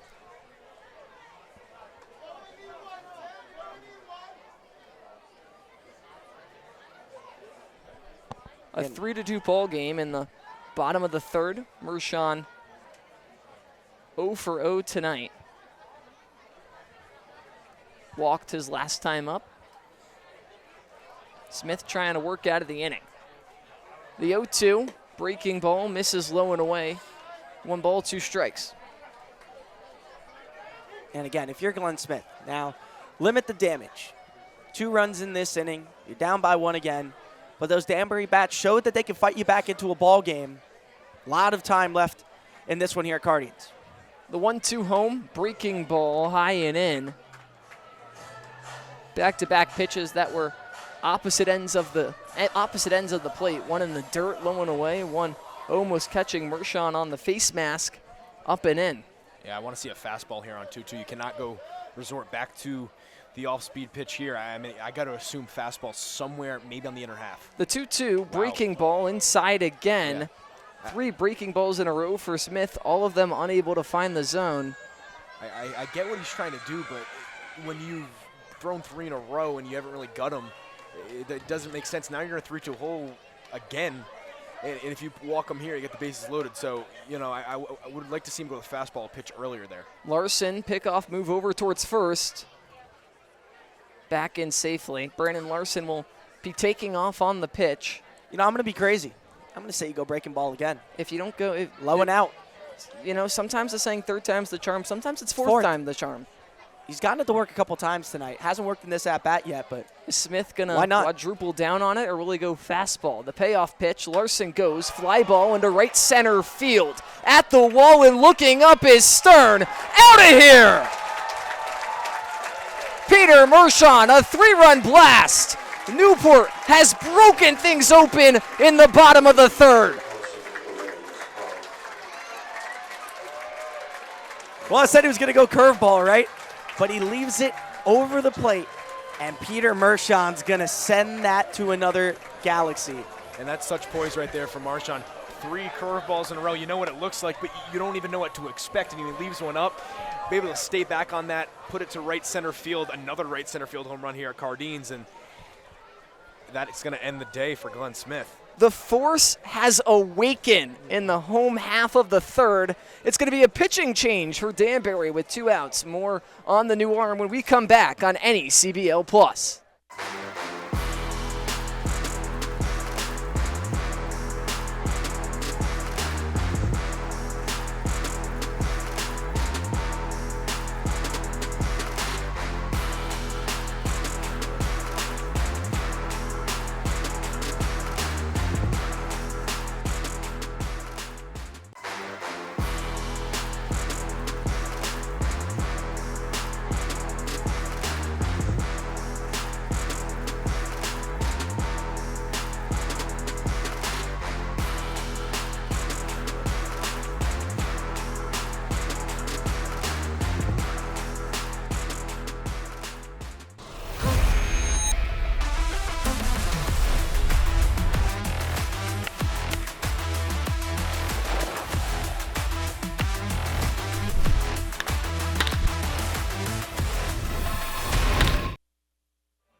Well, Danbury, after going up 2-1, now falling behind courtesy of a 5-run bottom of the third from Newport. That 3-run blast from Peter Mershon really putting a cherry on top of things, but they're not done just yet. A righty out there for Danbury, and with more, Luca Mucciardi. And Cole Kachanowicz going to come in, the 6'1 junior from Lehigh. Last pitched actually on Wednesday evening in an 8-3 loss against the North Shore Navigators, just through a third of an inning, recorded an out and came out of that ball game. But you see it there on your screen, an 0-1 record, an ERA above 10 in 1 2/3 innings so far, 3 walks on the season for him. And now empty base paths after Newport absolutely jumped on Glenn Smith here in the third to blow this one open to 6-2. Both starting pitchers definitely had a lot of decline during that third inning, but the Newport Gulls pitching staff just had a little bit of a tighter leash. Danbury was willing to let Glenn Smith try and work his way out of it, and well, that one comes back to bite. He had 2 strikes to Brandon Larson the at-bat before walking the 6-hole hitter, and 2 strikes to Peter Mershon. It was an 0-2 count. Missed with the breaking ball, missed with the breaking ball, missed with the breaking ball. One ends up finding the zone, and well, Mershon makes him regret it. The Newport Gulls pitching staff having some fun with the hacky sack out in left field. We found out last time with courtesy of our cameraman that Zane Stahl is very good at hacky sack. He has that 6'7" frame, and he's just able to get to a lot of balls near the ground. I think it gives him more reach, but they'll retreat back to the bullpen as Kochanowicz is done with his warm-up pitches, and Richard Tejeda stands on in. He had that throw down to second base during the last half inning, 0-for-1 with a fly out here today. You ever join in on the hacky sack during the road trips? We have some intern hacky sack at home. I haven't jumped in on the hacky sack at the road. When you go to Sanford, you'll find out they have signs that say no hacky sack. Yep. They're no fun. I was telling some people it felt like I was in Footloose there. First you ban dance, now you ban hacky sack? I didn't know what to do. 1 ball, no strikes. The pitch to Tejeda almost catches him in on the hands, 2-0. You sure it's not movie night at the Cardines today? Star Wars, Footloose. We got everything. Man. Gonna have trouble picking what I'm gonna watch on the bus ride home. There you go. 2 balls, no strikes, 2 outs.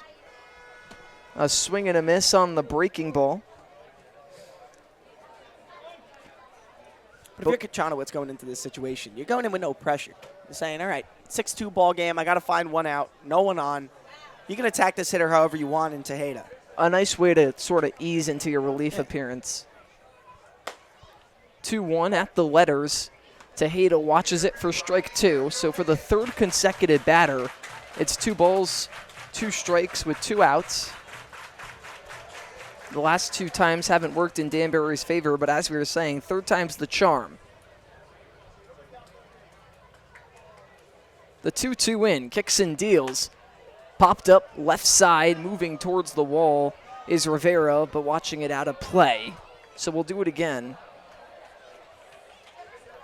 Yeah, he has a pitch to waste right here.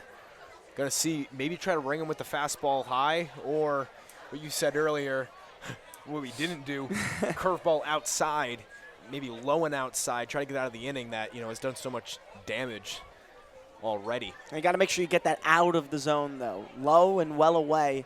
See if you can fan on something. The 2-2 popped right side now. Garbowski, the first baseman, towards the fence, behind the dugout, unable to haul it in. And that ball actually stayed in the field of play, something that it's pretty hard to do on a high fly ball here in Newport, but yeah, that's a difficult corner to have to catch between the away dugout with the fence that begins to cut in towards the warehouse. Definitely not in battling the sun as well. Not an easy catch for Garbowski. So we'll do the 2-2 for the 3rd time in a row. Tejeda stands in. Kochanowicz on the mound. Swing and a miss, strike 3. So after a 5-run bottom of the 3rd, Kochanowicz able to come in and grab the 3rd out of the inning. 6-2, Newport leads the top of the 4th. Up next. Every pitch, every hit, every moment that matters. From youth baseball to the professional leagues, this is where the next generation of players takes the field. The passion, the intensity, the pursuit of greatness. From future stars to unforgettable moments, every game tells a story, live and on demand all season long. Watch the future of the game unfold. Watch on HomeTeamLive.com.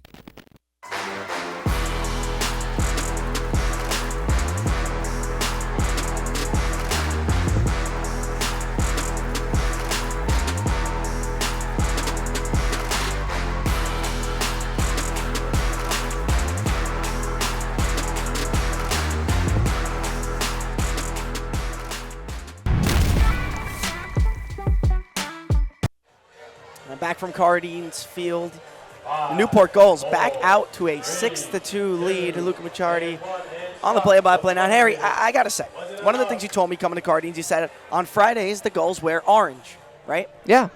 We were talking about the jersey matchups. First off, love the orange jerseys. Phenomenal. Fantastic. But you know what I really love?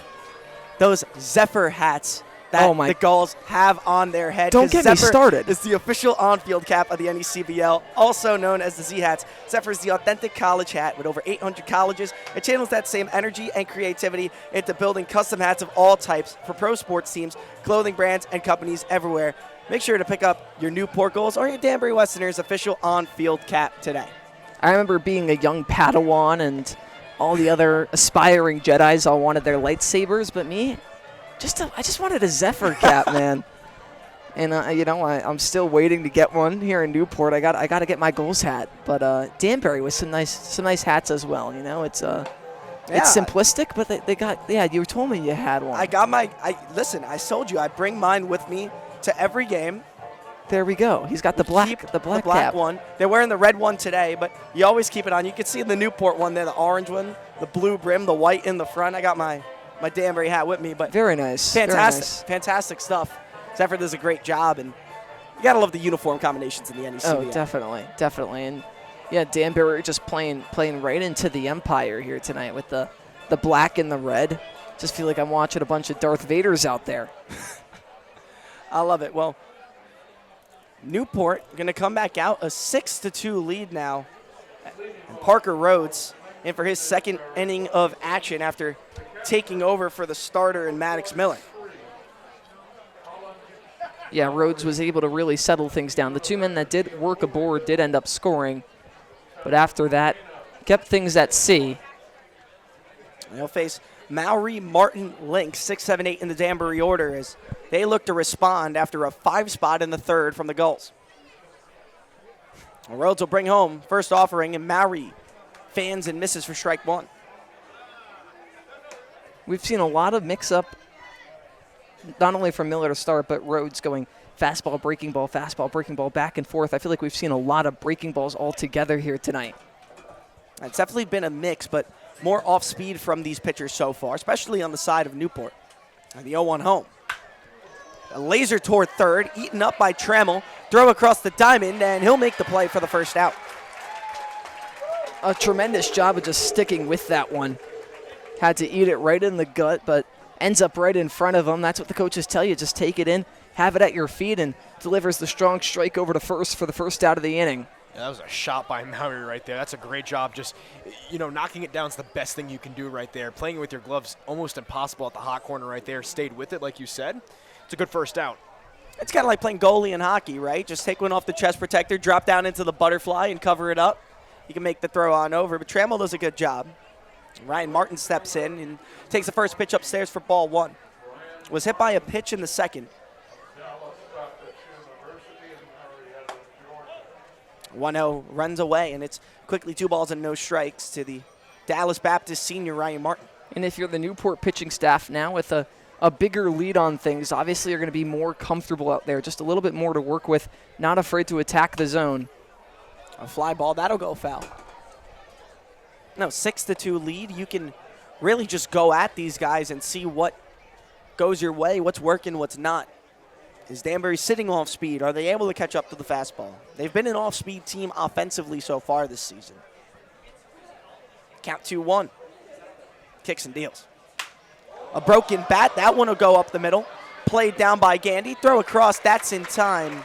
And quickly 2 away via the ground out. I thought the bat was going to reach Gandy before the baseball on that one. Broken off right at the hands. A masterful pitch on the inner third by Rhodes, and Gandy not distracted by the flying branches across the field, able to stick with it and deliver the strike over to first. Well, if you're Ryan Martin, is that a sign of an expensive summer coming up?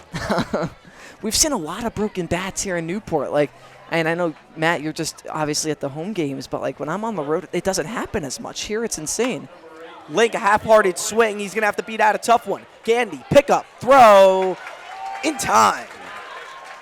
How about the Newport Gulls? They sit Danbury down 1-2-3 in the fourth. Their offense will go back to work, looking to extend a 4-run lead. Live from the Guardians, it's the Gulls and the Westerners on NECBL+. Most people spend their time trying to fit in. Not me. I want to be all in. I want to be in too deep, in the moment, in the center of it all, in the room where it happens. In it to make a difference every single moment of every single day. So grit your teeth and smile. Be ready to take on adversity. Be ready to transform the world.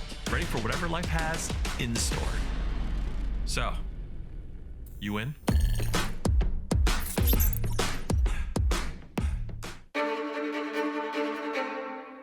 The motoring event of the year returns, the All Dream Newport Concours and Motor Week, October 1st through 4th.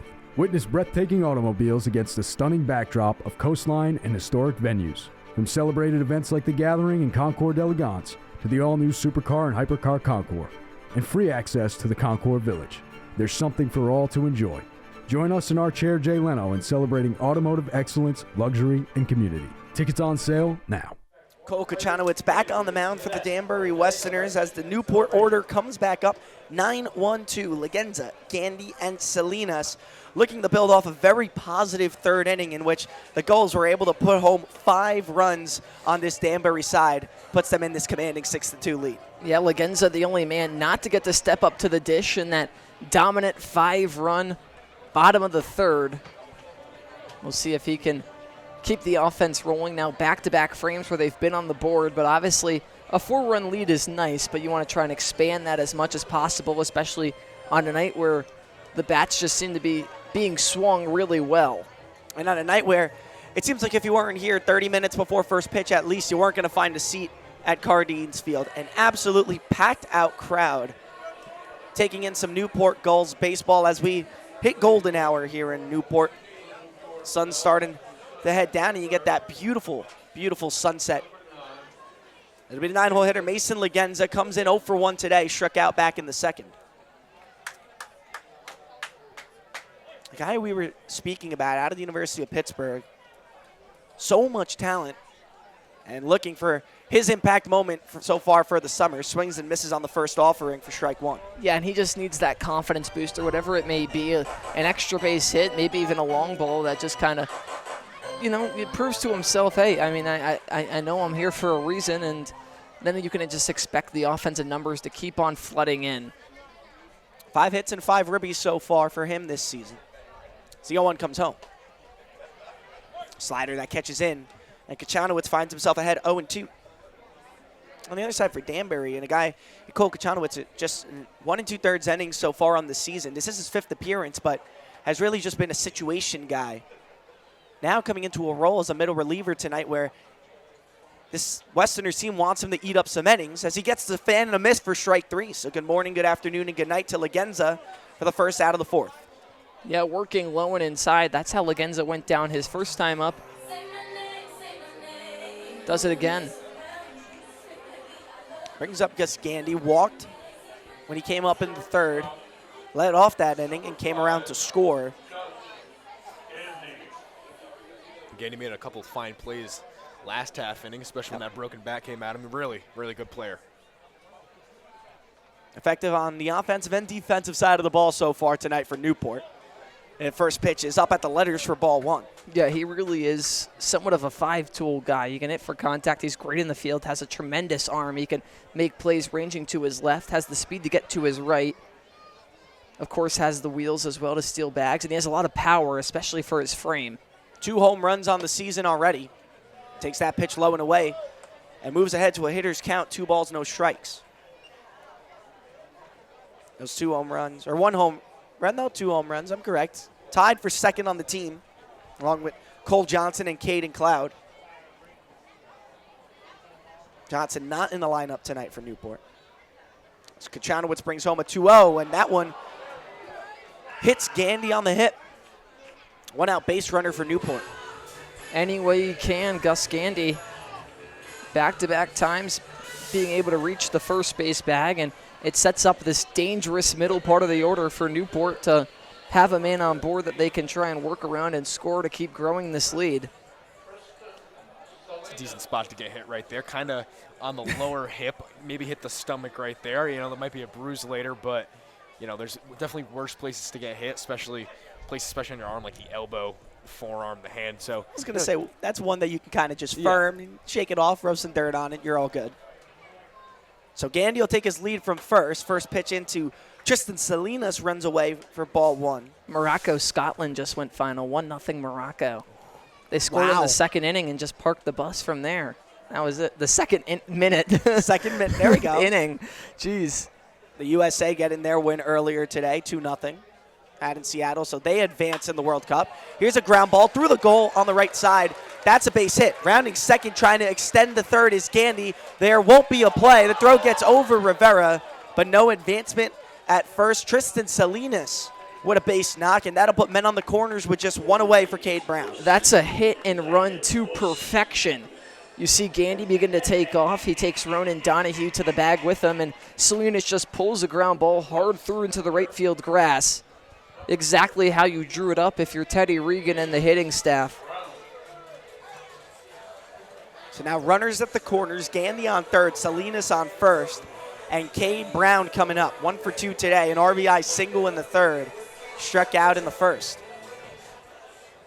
Salinas' 3rd hit of the day. 3 for 3 with 3 base knocks. A guy that just really loves using the force every now and then. The first pitch home, the Browns, swing and a miss, wanted it all and got none of it for strike 1. And, you know, I've been doing this thing with the Danbury coaching staff. I asked them something to tell, a word for me to say or a phrase on every broadcast. Just so happened that when they found out it was Star Wars night, they had their fun. So we were talking earlier before the game. We did some social media content together, the 3 of us, as that pitch is taken for a strike. And we asked, you know, what Star Wars character we would have on our baseball team and where they would play. So we had an answer. You said Yoda, right? Matt, you said Darth Vader. And I said the guy that the intern is dressed up as down the right field line, Chewbacca. Chewbacca. Which happens to be the word that the coaching staff wanted me to use today. As that pitch runs inside to Cade Brown for a ball. I think Brandon Larson, who had that solo shot, is very Chewbacca-esque. I think he probably stands around 6'6", 240. That's exactly what I was going with. Maybe Chewie's got a little bit more height to him, but he could definitely. I don't know if Chewie could also hit a baseball 411 feet. Maybe he could hit it further. I don't know. I haven't seen him swing the lumber at all, but Larson really connected on that one. 1-2. Brown flares that foul to the netting. Yeah, that was a fun question. You know, I liked putting Yoda behind the dish.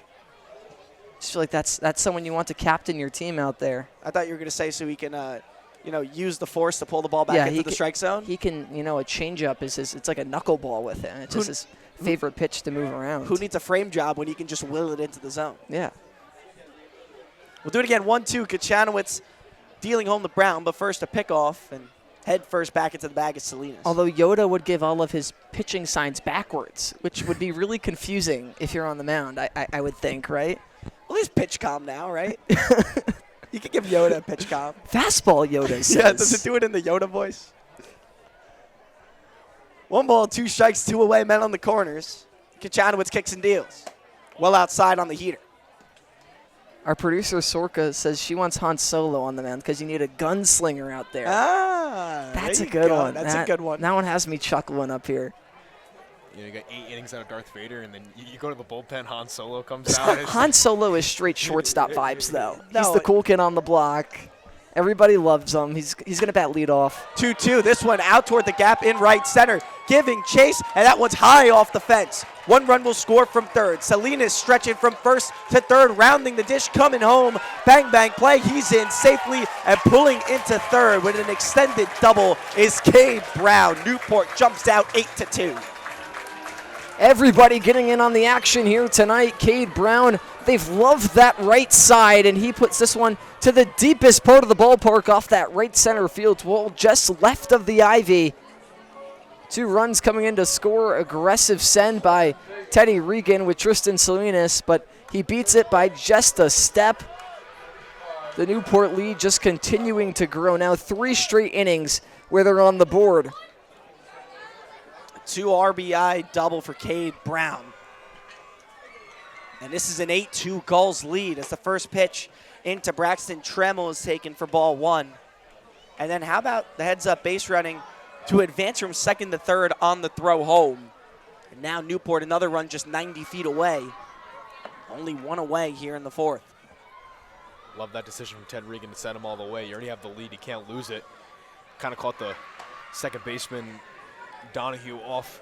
I don't think he was expecting to turn around and see a runner come to the plate. So that 1 second delay allowed Salinas to score. And now you get a 6-run lead. Really comfortable, but, it's the NECBL. Don't get too comfortable.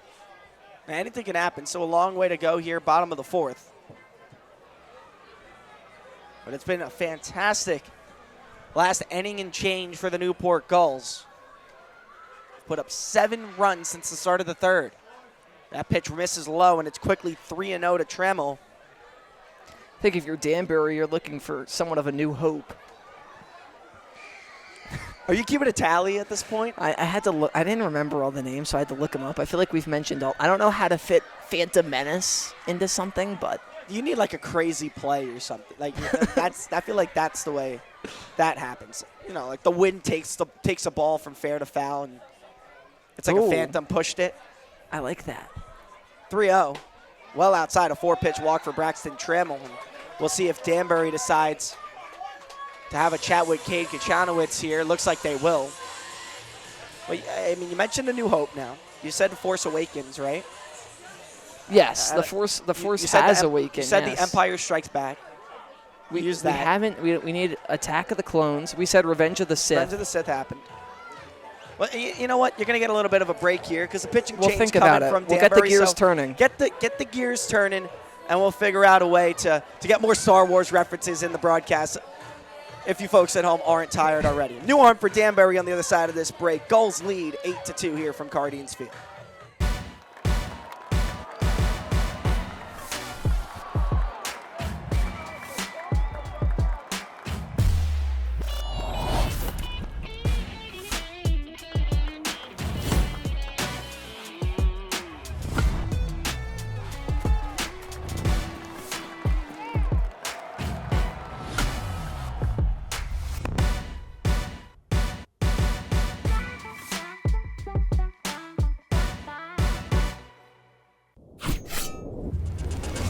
Stadionic's primary goal is to maximize fan safety and amplify the fan experience so that you or your client get exactly what you envision.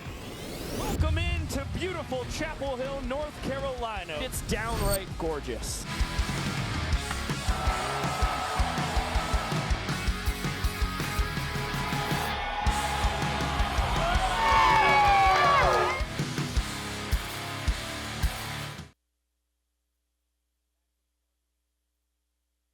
Back from Cardines Field, 8-2, Newport leads, and Danbury's going to turn to their 3rd pitcher of the night. I think Alex Payne's going to be on the mound feeling like the last Jedi if you're for the Danbury Westerners. The lefty coming into this ball game out of Lafayette College. Hey, I warned the fans in the open. There's going to be a lot of corny jokes here tonight.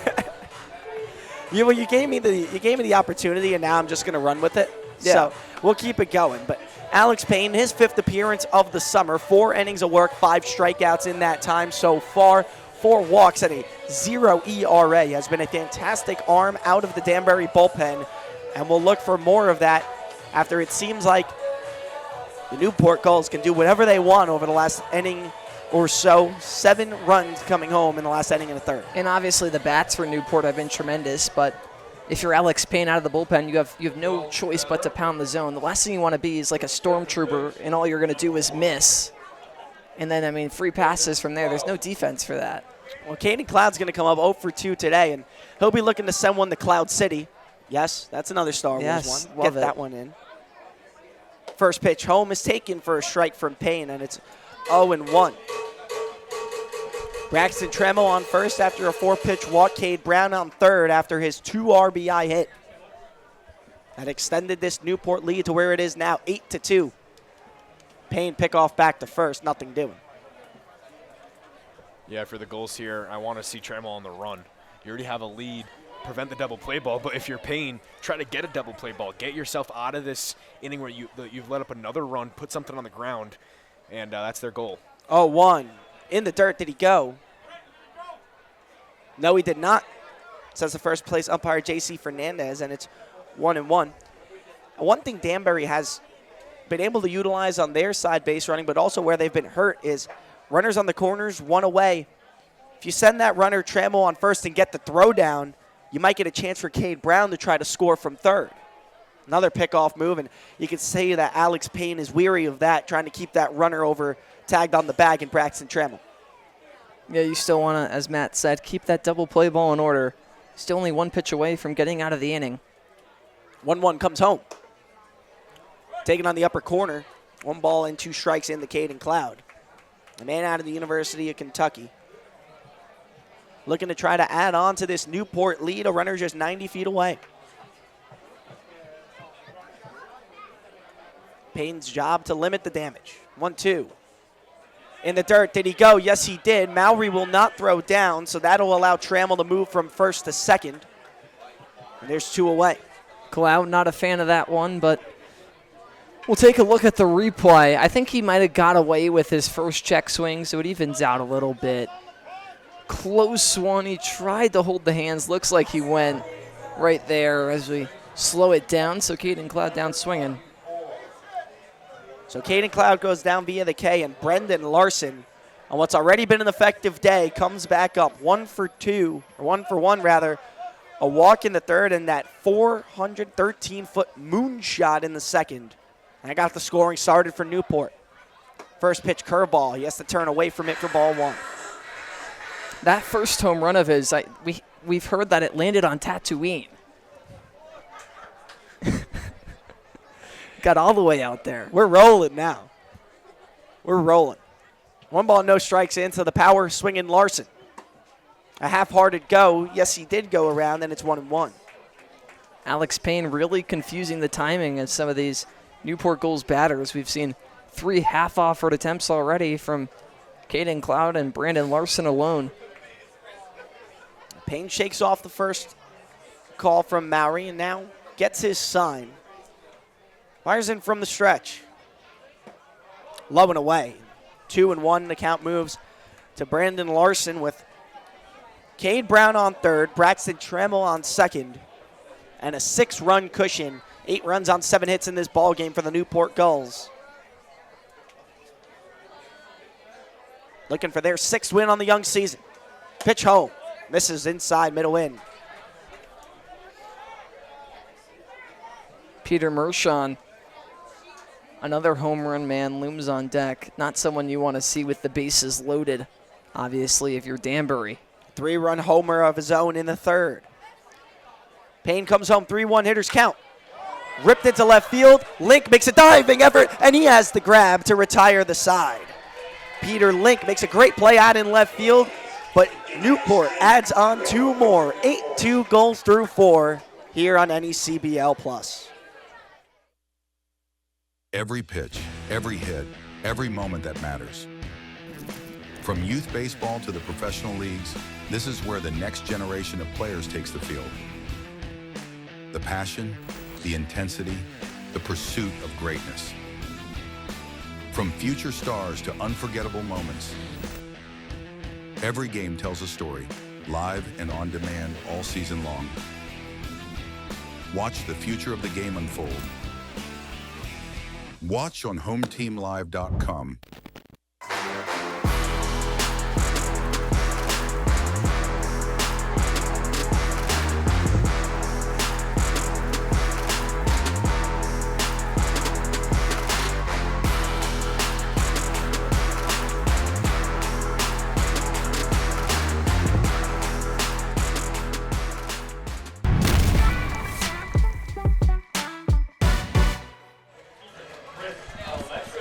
How about the kids racing along the base paths here in Newport? Oh, Gotta don't love the worry. funny We got games. the goalie race in the 7th inning, which is like even bigger. That's like our crown jewel here. That's the big one? You're going to want to stay tuned for that one. I'm excited. So what you're telling me is the 7th inning here in Newport's got a lot going on, because you got me excited when you were out in Danbury.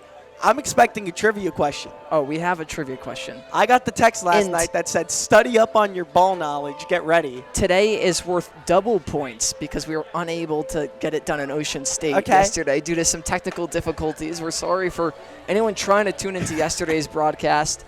When we were on the road in Ocean State, we were unable to get the back half of that game to you in a eventual 16-12 win for the Ocean State Waves.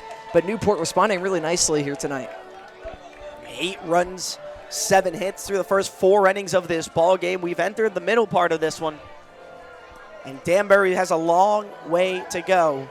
Going to have a lot go their way through these back innings. It starts here in the 5th, 9-1-2 in the order. Rivera, Stern, Donahue due up. And how about the job on the mound coming in relief from Parker Rhodes, who goes through the 4th inning, 1-2-3 on 3 straight ground balls. Yeah, and I think the way you put it, if they just can't start scoring the top half of these innings, it's going to be like light speed, you know? They're just going to start flying on by. We're traveling galaxies and galaxies. Do you think, similar to the traffic you had getting in today, is there any traffic ever in Star Wars? There's got to be, right? If I'm on the Millennium Falcon, right, do I have a GPS on there? Like, how do I know? Like, this way's quicker. You got to take the back roads sometimes. How many light years am I traveling to get from Tatooine to Hoth? Like, how far is that? I don't know. Yeah, you don't want to be on the roads from like 4 to 6, that's for sure. The first pitch in the Rivera is taken for strike 1. Well, 4 to 6, like number 46 on the mound for the Newport Gulls and Parker Rhodes. Yeah, Rhodes really has been strong out of the bullpen, just eating up these middle innings. Newport, you need to save arms. 5th game in 5 days. Oh, 1 taken well outside. It's 1-1. That's one of the interesting things about the way the scheduling works here in the NECBL and how often these teams play. The travel, of course, Newport with that, Monday, Wednesday, Friday at home, and then they travel the other days of the week. So you never really get a chance to kind of settle in and play, 2 or 3 in a row at home, 2 or 3 in a row on the road. Yeah, it's a blessing and a curse because obviously you have that routine, which isn't only great for the players to settle into that week by week basis, but you also, the fans know as well. Rivera won the short on the 1-hop. Gandy throw across. It takes the man off the bag, and Rivera's going to be in on the E6, a leadoff base runner for Danbury in the 5th. Not a mistake you see very often by Gus Gandy, the sure-handed shortstop. Just skying a ball a little too high, a little too far down the first base line and out of the reach of Brandon Larson. Yeah, that's just what we call a pure error right there. There's nothing off against the fundamentals. That was a clear ground ball right to him. He fielded it well, even rounded his body up well. The arm must have just released it a little bit earlier right there. Really not something that, Gandy just has to get past that one. It's not really something he can work on right there. He makes that play 9 out of 10 times. That time, lets it fly, and it's a rare error for him. Stern shows bunt and pulls back 1-0. Was about to ask, maybe Noel Rivera try to see if he can extend from first to second on a stolen bag here, but looks like Danbury will keep the small ball via the Stern bunt. He's 1 for 1, a single, a walk, a stolen base. When you have wheels on first and wheels at the plate, that can cause a lot of chaos. 1-1, up and away. That was Gandy's first error of the season. 45 total chances so far, though. So like you said, one that he is not used to making, just has to flush it. Goldfish memory, pipeline, as they like to say. I take it with a grain of salt. 2 balls, no strikes. Into Stern. Pick off back to first. And that one's taken away safely. You were talking about the amount I've said overzealous in our short time broadcasting together as being our 2nd game, but it's the 2nd time you mentioned goldfish memory. And I know that because I'm a Ted Lasso fan, and that clip came up on my phone earlier today, actually. Yeah, I'm a big fan of just flushing it and keep on going, Especially something, literally, like I said, that's just the definition of an error. You just made a mistake. Yeah, that's the beauty of baseball is you can come up one at-bat and strike out on 3 pitches, and the next at-bat, put one out of the ballpark. It's just the polar opposites that this game is capable of. Stern draws a 4-pitch walk, and there's 2 aboard now here in the 5th for Danbury. Very similar situation to what we saw with Maddox Miller. A great first 2 innings, but that 3rd inning let back-to-back runners on base. And you have to wonder if Newport wants to hold on to this complete 6-run lead if they go to the bullpen sooner rather than later. And Gavin Donahue comes up 0 for 1. Came home to score after walking, stole a bag as well. One half of the Donahue pairing out of Sacred Heart. A steal from second to third. There won't be a throw down, so Noel Rivera gets himself to 90 feet away. Tejeda not even trying to force that throw to third, especially with the right-handed batter. You'd have to go around the body of him. You know, God forbid you overthrow, sail that throw.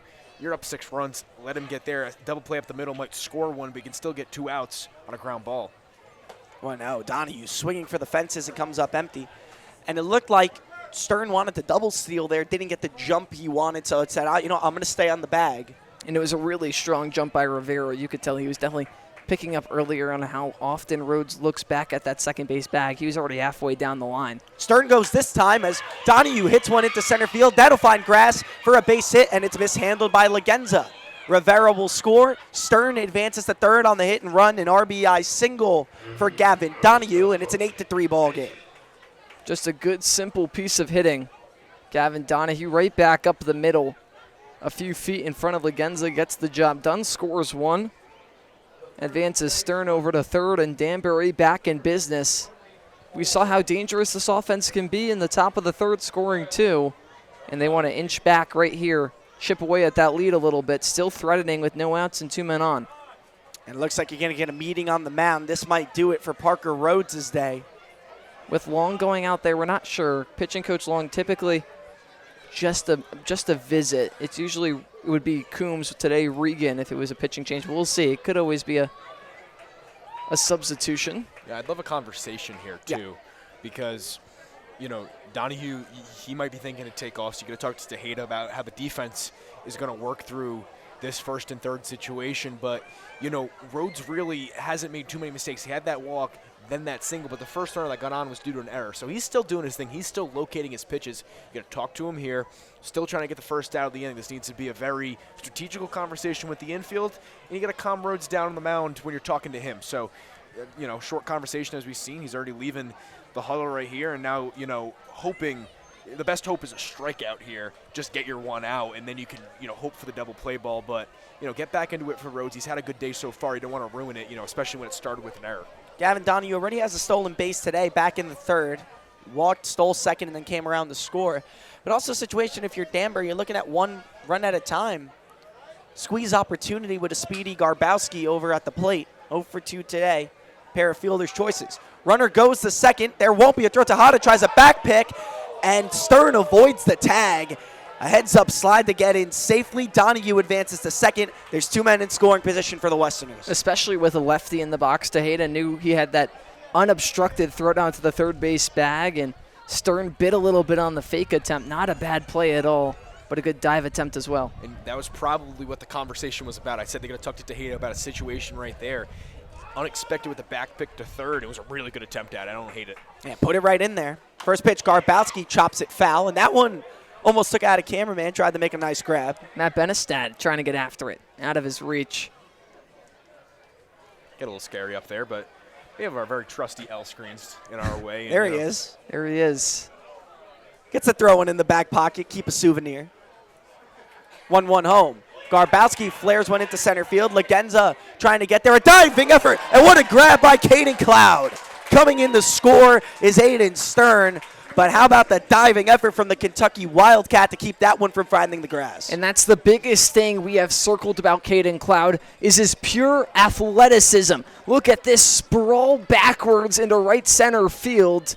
Still gets the job done if you're Kyle Garbowski, but an unbelievable catch by Caden Cloud. I couldn't believe it.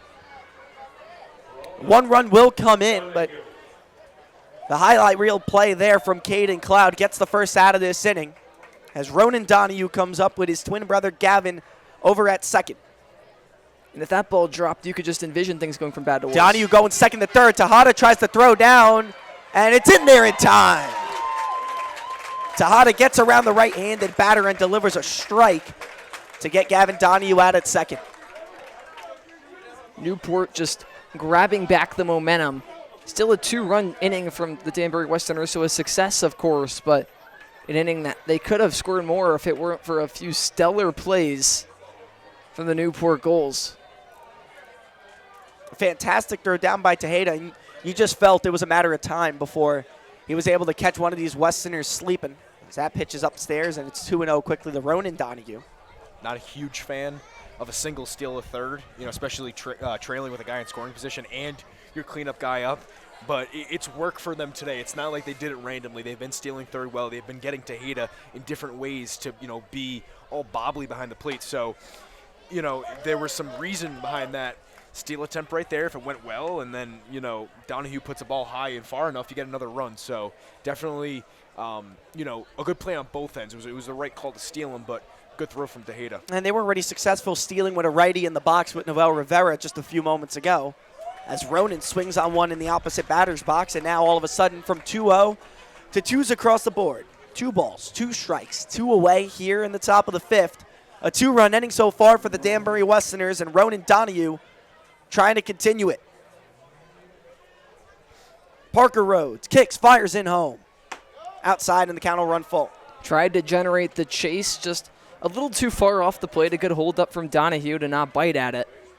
Payoff pitch just a few seconds away now. Big pitch looming. 3 balls, 2 strikes, 2 away. Payoff pitch home from Rhodes. Cracked out toward left field. Brown and Legenza both move back at the track, and Legenza squeezes the mitt to make the grab. That'll send us to the home half of the 5th, but not before. Danbury tallies on 2 of their own. It's an 8-4 ball game here from Cardines Field.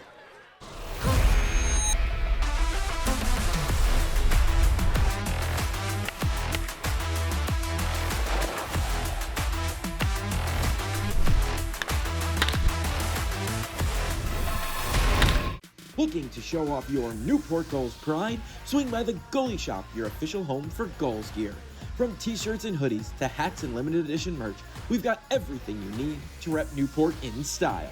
Located right inside historic Cardines Field, or shop online anytime at newportgulls.com and click on the Goalie Shop. Don't miss out, grab your gear today and join the best fans in summer baseball. The Goalie Shop, where Gulls fans gear up.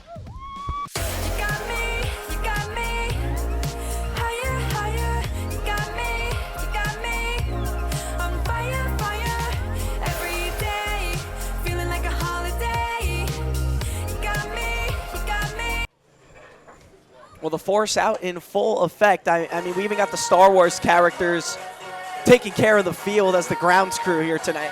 You got to love the way that everybody here at the Newport Gulls organization has really come all out for Star Wars night. Yeah, I mean, where else do you see this? It's in full effect. We lost our buddy Matt Clemens. I think the dark side might have got him. Well, hopefully he returns safely, but at the moment, it's great baseball. It's a great atmosphere. It's Friday night. It's beautiful weather. Look at this dance team. I mean, I want to get out there right now. They're getting the whole place moving. All fun and games here in Newport, and it has been that much for the Gulls so far. They lead 8-4 in this ball game. Danbury were able to tally on 2 more here in the 5th and make it a 4-run game. And Alex Payne back out on the mound. Is that the Mandalorian? I'm trying to figure out all the characters. The Mandalorian's there. I can't tell what that. I think that's. Or is that Boba Fett? Boba Fett, yes. Okay. I think the Mandalorian was to the left. That was Boba Fett. Do you keep up with like the new TV shows and everything? I just watched the movies. I don't. I've watched all the movies, of course. What's your favorite? Ooh, probably Empire Strikes Back. Okay, I'm gonna go out on a limb. This is a hot take. Rogue One is my favorite Star Wars movie. I might take off the headset and walk back to Danbury. I love Rogue One. It's like a top 10 movie all time for me. I dived a lot into the Harry Potter saga when I was little, just off the namesake alone, and the books were too much for me, man. Really? I enjoyed the books more than the movies, actually. Really? Yeah. I was a book guy. I was not. I was not. Hey, we both ended up in journalism anyways, right? Yes, So- of course. I mean, what else? For someone that hates reading, they go into journalism.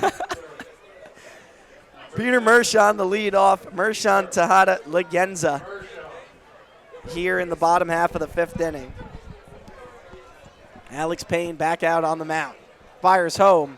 A first pitch slider in there for strike 1. Mershon 1 for 1 today. A long ball his last time up in the 3rd. 3-run shot that really blew the lid off this place. Yeah, and if you're Danbury on the other side of things in Payne, you're not out of this ball game at all. You've chipped away at this lead. Now just a 4-run ball game. If your bullpen can keep this game where it's at, we might be in for a really good one down, especially down the back half of things. Alex Payne leads this Danbury pitching staff in appearances with his 5th of the season. But, I mean, yeah, this Newport offense just moving like the Death Star right now, just taking out planets one at a time. 1-1's in there for strike 2. We got to be at 25+ Star Wars references tonight. It's, I mean, we're at a moment of what, 4 or 5 per inning. Yeah, I think our great media team here in Newport, who might be listening right now, they're gonna go back through and track all of these because they're just so great, right, guys, right? As there's a swing and a miss for strike 3, 1 away. I'm sure everyone downstairs in the production room is so happy with you right now. Joe, I mean, they're Joe pleased. Dupuis recommended himself before the game to listen to the entire broadcast tonight and count all the Star Wars references. Have you seen the Star Wars wipes we have by the production team today? Yeah. Cutting from camera to camera. Shout out. We're playing into all the references now. Tejada comes up 0 for 2. Senior out of the University of Southern California. Takes the first pitch upstairs for ball 1. We talked favorite movie. Do you have a favorite character? In Star Wars, you're saying? Yeah, in Star Wars. It's pretty basic, but probably Obi-Wan. Obi-Wan's pretty Dude, awesome. give me some knocks. Actually, Han Solo. I love Obi-Wan. Yeah, you can't go wrong with Obi-Wan. 1-0 pitch, chopped foul toward the cage on the left-hand side. Yeah, everybody wants to be like Han Solo. I mean, Han Solo is the man. Right. He's the man. But I feel like Obi-Wan's just like, it's Mr. Obi-Wan, you understand him. Mr. Capable. You know what I mean? He gets the job done. Exactly. I mean, this man made a brother who turned to the dark side, and he had to defeat him. That guy thought Anakin thought he knew everything he knows. No, he didn't. Not the high ground. We have the high ground here at Cardine, so we're in a good spot. God forbid any. I'm questioning Sith jump whether out. whether we're gonna have to like reenact the entire Duel of the Fates on camera. We have the camera to do it. Can We have you- the lightsabers. Can you do a backflip, or even a double backflip on a moving stone? I need like the strings from the ceiling, right? Yeah, that's what it's all about. 2-1. Payne comes home, swing and a miss on a ball in the dirt, and deuces will be wild. You'll get a little. It's over, Anakin. I have the high ground now. Oh, such a good movie. I saw that when they re-released it in theaters last year. I have friends that are big Star Wars guys, and they were like, "We have to go to the theater and watch it." And I thought it was just going to be a normal movie-going experience. You know, it's a good movie. A 2-2 in, chop foul down the first base line. I show up to the movie. I met them at the movie. There's 10 of them. All of them are wearing cloaks. Every single one. In a Jedi robe. Everybody in the theater is dressed up. I couldn't believe what I was seeing. I was like, I just walk into Comic-Con or something? I mean, this is... I'll tell you who I'm not a big fan of, especially in the later movies, is Luke himself.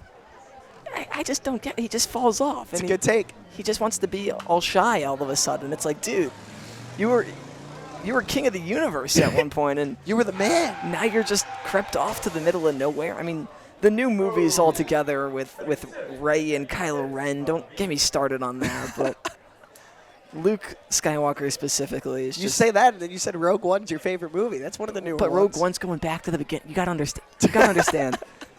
It sets the stage. 2-2. Laser beam down the right field line and foul. Out toward the warehouse. Wow, we really got off track there with the Star Wars talk. Yeah. That was bound to happen. At least none of us are Star Trek fans. That's where I draw the line. Oh. Live long and prosper. Luca Mucciardi. I'm kidding. That's all I know. 2-2 home. Fouled off again, and how about this app out from Tejeda? He's hitting the ball hard. He has to put it between the two white lines at this point. He's yanked some foul left side. He's shot a few hard the right side. He's just continuing to fight, making it hard for Alex Payne out there. 8th pitch of the at-bat upcoming. Tejeda been a little early, been a little late. Try to straighten out Alex Payne, trying to find a way around the tough backstop for the Newport Gulls. Here comes the 2-2. Swing and a miss. It skips the plate. Mowry picks it up. Throw down for good measure. That's in time. Back-to-back strikeouts here in the 5th. And there's 2 away. Yeah, this is what you needed if you're the Danbury pitching staff. Just an opportunity to settle into things. We mentioned 3 straight frames where Newport was able to get on the board. We're going to have a quick pitching visit on the mound if you're Danbury. You want to keep this game right where it's at. Get the bats back up, especially after another hot frame, and see if they can keep chipping away at now the 4-run deficit. Well, there's like a full staff meeting out there. I think this is Connor Farrell going to Alex Payne and saying, hey, how does your arm feel? Because I speak to Alex a lot on these road trips especially, and he was telling me that, for Lafayette this year, I was a back-to-back guy. I would go 2-3 games in a row and pitch 2 times a weekend. And when I came into Danbury this summer, I told this staff, you need me to go multiple times in a week? I'll go multiple times in a week. Seen that a couple times already this year, so this might be Connor Farrell saying, you know what, Alex, we need you with a busy weekend coming up, 4 games in 4 days, and it looks like the Westerners are going to make the call down to the bullpen for a new arm. Yeah, and I get it because of that reason, but it's almost if you're a Westerners fan, you just want one more out of him. Because now you got 2 outs and you're bringing a new guy in, and Payne's been the most consistent guy you've had out there tonight. Now you're bringing a new arm and he has to warm up, and then, you got Legenza top of the order. So, almost you wish you got one more out of him so you could, get the scoreless frame and, kind of have that sigh of relief after Newport's just been so consistent with the bats tonight. But really good outing for him. He went a 1.1 into an inning and a third, I should say, and, did his job. Effective stuff from Alex Payne. We'll send it to a break, and a new arm for Danbury on the other side. 8-4 Gulls lead. Every pitch, every hit, every moment that matters. From youth baseball to the professional leagues, this is where the next generation of players takes the field. The passion, the intensity, the pursuit of greatness. From future stars to unforgettable moments, every game tells a story, live and on demand all season long. Watch the future of the game unfold. Watch on HomeTeamLive.com.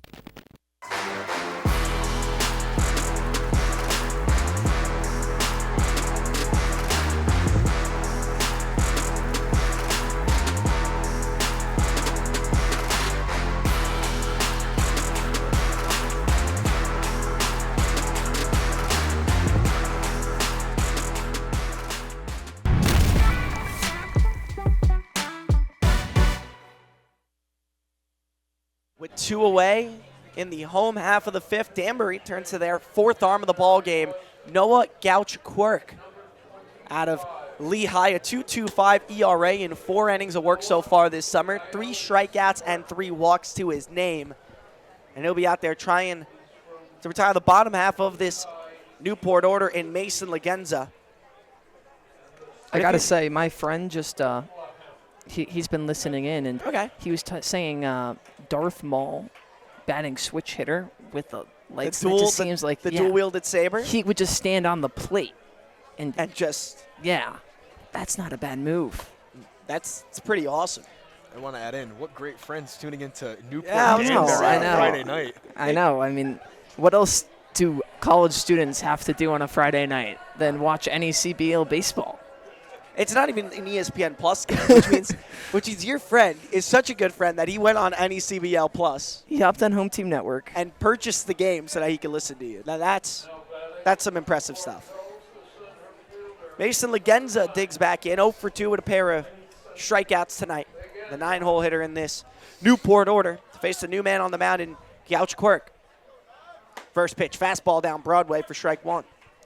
Love seeing a guy come out of the pen, just come first pitch strike. It's a really good sign. especially when you only need one out, you really got to focus on this hitter, especially you don't want to get to Gus Gandy. We mentioned that last time Legenza was up. You just don't want to touch the top of the order. So really got to focus on him, and it might be way of the K or get him to ground out or something. Swing and a miss for strike through. Well, you mentioned Gandy, but if you look at 1, 2, 3 in the Newport order through their first 3 times through, Gandy, Salinas, and Brown, they've reached base safely in 7 of 9 at-bats combined.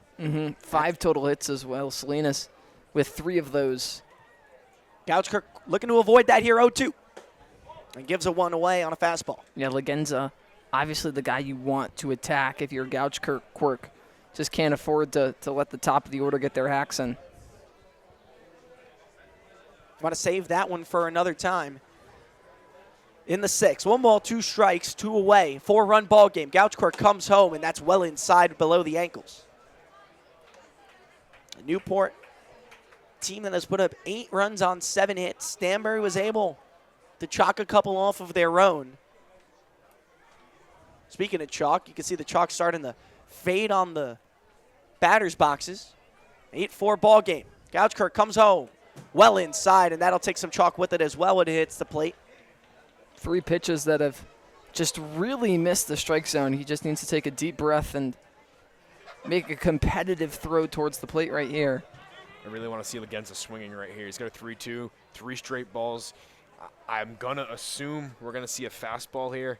And if we get it, Legenza's 2 strikeouts on the night. I just want to see him swing and put something in play. Payoff pitch coming home. And it's outside. So from 0-2 to a full count walk, Legenza will flip the lineup card over.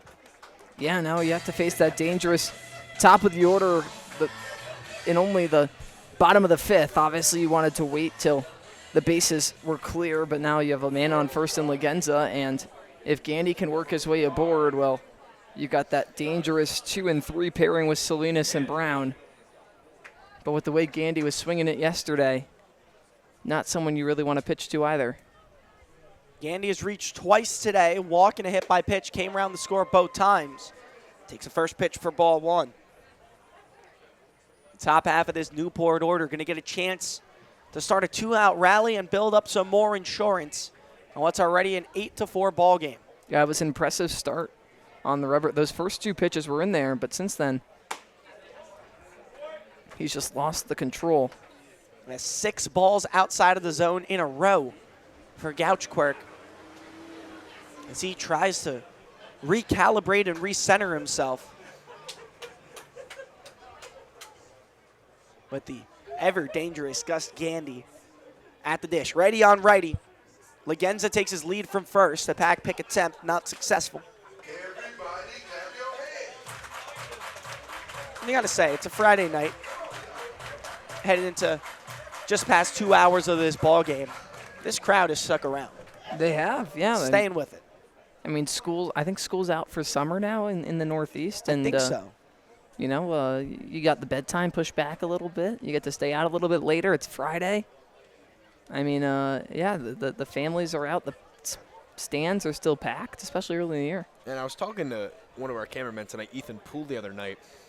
I grew up, and it was, you don't go to a Gulls game if you're from my area. You go to a Paul Sox game because that was the Red Sox AAA affiliate. And then when you lost the team in 2020 to Worcester, this is the only very, I guess you have the Waves too. I'll give the Waves that. But in terms of bringing in big crowds, this is the only other place that does it. So you get people from all over the state coming down to Newport, especially on a Friday night in nice weather. 2-0 pitch, misses inside, and it's 3-0. And also, of course, Newport, we said it earlier in the broadcast, but it's also a good tourist hub here in the Ocean State. I mean, being a New York guy, I know a lot of people who actually come out here. Either they go to, Cape Cod and Martha's Vineyard and everything, or they come out down here to Newport on Rhode Island. We come hang out. Great spot to be. 3-0 inside, a 4-pitch walk. Back-to-back walks issued by Gouchkirk, and all of a sudden it looked like Newport was going to go down quiet here in the 5th, threatening with 2 on and 2 out. Yeah, and 8 straight balls thrown. Can't forget he was ahead of 0-2 to Legenza before issuing 4 straight, and then the same to Gandy. Doesn't even have to take the bat off the shoulder, and now Tristan Salinas, who's just a human hitting machine, gets his licks in the left-handed batter's box. You got to say what was working for Gouchkirk was the fastball. Went to it twice, got ahead 0-2, and then kind of let the wheels come off the bus. It's really the last guy you want to face. He's been seeing it so well tonight. 3 for 3 with 3 singles. Takes a fastball for strike one. I think that walk to Gandy might have been exactly how you wanted to set him up, though. Salinas obviously taking the first pitch and just put a fastball right down Broadway. I'm sure one that he wish he had the green light on.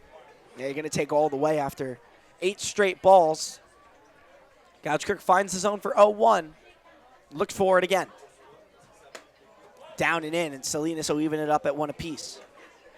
What a day he has had. A base hit in the first, a base hit in the third where he came around the score, and a base hit in the fourth where he came around the score. Coming up for the third time in as many innings. Here in the middle portion of this ball game. Bottom 5, Newport leads 8-4. Gouchkirk deals home, and it's outside 2-1. Even with Salinas has been hitting it, you got to give him something in the zone. You don't want to fall behind 3-1. Expect fastball if you're Salinas. See if you get one that sits middle in. If you can pull it into right field, some speed over on second with Legenza. 2-1 comes home. High, well above the zone, and it's 3-1. And thinking back, if you're Connor Farrell and this Danbury staff, you pulled Alex Payne after back-to-back strikeouts in this half inning. Maybe a pitch count issue and something like that, and all of a sudden you bring in Gouchkirk. He's walked 2 straight and at risk of walking the bases loaded. Yeah, and typically in NCAA baseball or any really competitive level, you never pull him in that situation. You let him finish.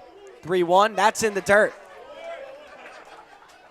3 straight walks issued from Gouchkirk. From 2 away and no one on to the bases juice, and Cade Brown coming up. Connor Farrell's not going to waste any more time. He's going to have to go to another arm in this ball game. Gouchkirk's day comes to a quiet conclusion. Faces 3 batters, walks all 3. We'll step aside again here in the 5th for another Danbury arm. 8-4, Gulls trying to put on more.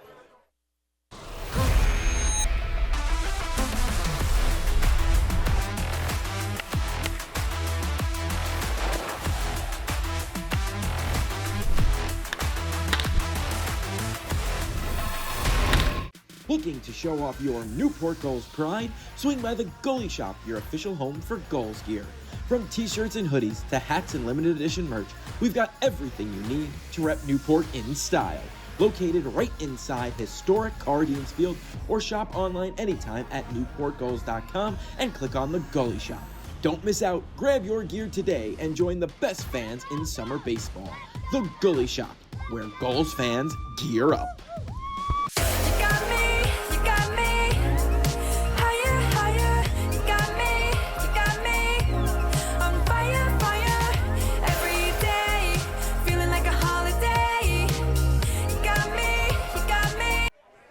Right when it looked like Danbury was going to get out of this 5th unscathed, all of a sudden the bases are loaded, no one away, and Jacob Hines out of Central Connecticut State will come into this ballgame. An 0-1 record so far on the year, a 2.08 ERA, and just under 9 innings of work, but 8 strikeouts and 7 walks. Comes in maybe the toughest situation a reliever can come in. Bases loaded, 2 away, and facing the 3-hole hitter in Cade Brown. Yeah, and if Danbury wants a chance down the stretch, the ballgame could very well come down to this at-bat with Cade Brown at the dish. If he were to put one into the gaps or just keep the offense rolling, well, Newport could really jump up to an insurmountable lead with only so many innings left to play. But if he can escape, well, Danbury's just going to have the momentum. They're going to be able to keep chipping away at the lead, and this one may keep getting closer and closer in the later innings. You know, it's such a simple but complicated job. The complicated part is you just picked up, bases loaded. But no one can steal. You only got to worry about the hitter, and you only got to worry about getting one out here. So Maury's job behind the plate, be a wall. We get this weird backstop, so even a normal pass ball probably won't score. Legenza, worry about this hitter. Easier said than done, but there's a force play at all the bases, so try to get something on the ground, or, of course, go for the strikeout. But really focus on Cade Brown and nothing else. If you're Hines, the only thing you're worried about is the guy standing in front of you. As time is called, and Maury and Hines are going to have one more quick chat. Obviously want to make sure you're on the same page before a big at-bat like this. Hines was a starter at CCSU this year. All 12 of his appearances were starts, 52 innings. Pitched for the Danbury Westerners last year with a 1-5 record, 7 starts. Comes in as a reliever in this one in the 5th. First pitch home to Cade Brown. Taken away on a breaking ball for ball 1. Really good first pitch, though. I know it was called a ball, but it was maybe just a baseball outside of Craig Andriozzi's strike zone right there. Really good first pitch, but it was the off speed, so you're going to see when the fastball comes into play. 1-0 goes for the fastball and misses low and in. And not a place you want to be against a dangerous hitter like Brown, and just continuing to let him be in control. When the hitter's up 2-0, that allows them to dictate the at-bat, and now you're just expecting fastball. Hines has to find a way into the zone at 2-1. Got the fastball right down the middle, and it looked like Cade Brown was going to take all the way until he saw a strike in this at-bat. 3 straight walks after the first 2 batters, Mershon and Tejeda, were retired via the K. Now the bases are loaded. Newport looking to add on to a 4-run lead. The 2-1 slider misses outside, and it's 3 balls and 1 strike, a pure hitter's count to Cade Brown. And a big take right there to move it to 3-1. Yeah, and it is the greenest light right now for Cade Brown. 3-1, bases loaded. He has no pitches to waste right here. Your 3-hole hitter, you're swinging. 3-1, swing and a miss on a fastball. A healthy hack at that one, as they like to say. Hines blew it by him. And now the biggest pitch of this ball game thus far. 3 balls, 2 strikes, 2 away. The base is juice, and Hines dealing home to Cade Brown. Gets the sign, kicks in, fires. Runners go, and it hits him in the arm. Brown takes one off the elbow. The run from third comes in to score, and Newport adds 1 more, 9-4. Brown appears to be okay as he jogs down to first. 3-2, just working too far inside. A pitch that started in and just didn't have any movement to him. Caught him on the lead forearm, that left arm. Looks like Connor Farrell's going to come have a chat with Craig Andriozzi about if that ball hit the batter. Yeah, the replay right there, obviously they can't Yeah. see it, but it showed Off the hand. It might have been a little higher than the wrist, and that's just a weak spot in your body right there. That's the last place you want to get hit. That's why I saw the jump out of him versus Gandy getting hit earlier on the hip. It's 2 different reactions. That's just natural. Naturally how humans react. It's a stinger, but he'll get over it, especially not his dominant arm. First pitch hack from Trammell for strike 1. How about Cade Brown? 4 RBIs in this ball game now. Yeah, he's just been so impressive, especially this week. I mean, you take a look back at yesterday, and he had 3 more RBIs to his name, just continuing to pour it on. Hines comes home with the 0-1. It's below Androzzi's zone, 1-1 to Braxton Trammell, the cleanup man, who yet to have a hit tonight, but reached his last time in the 4th on a walk. Been a busy night at the dish for the Newport Gulls offensively. 9 runs have come home. Looking to add more as this ball gets away. Mowry picks up, dives, but sliding in safely on a heads-up base running is Gus Gandy. Double digits for the Gulls, 10-4. Needed every step that he had. Gus Gandy moving forward on the dirt ball read, and as soon as that ball got away, ready to take off. He's barely in there, sliding in safely. Bang, bang play, and the Gulls tack on another double-digit runs in back-to-back contests. And that's how Gus Gandy plays baseball right there.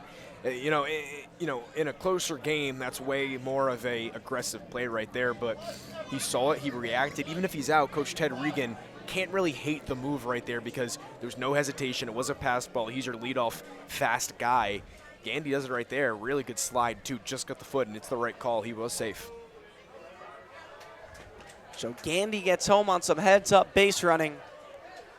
Now the count 2-1 to Trammell, with Salinas on third and Cade Brown over on second. After Danbury tallied 2 in the top half of this inning, Newport has put on 2 more. Swing and a miss on the high heat.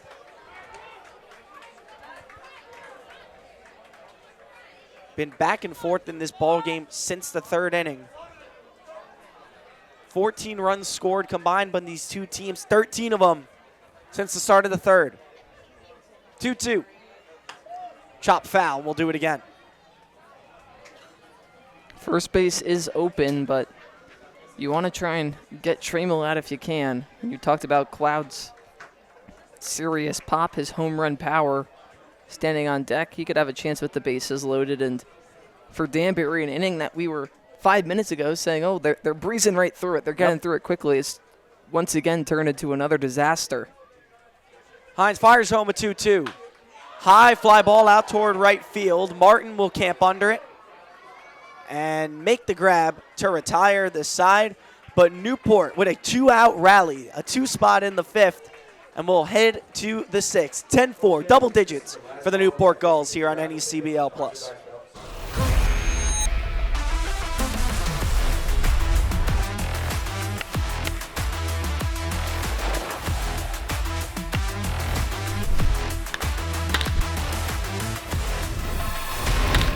Looking to show off your Newport Gulls pride? Swing by the Goalie Shop, your official home for Gulls gear.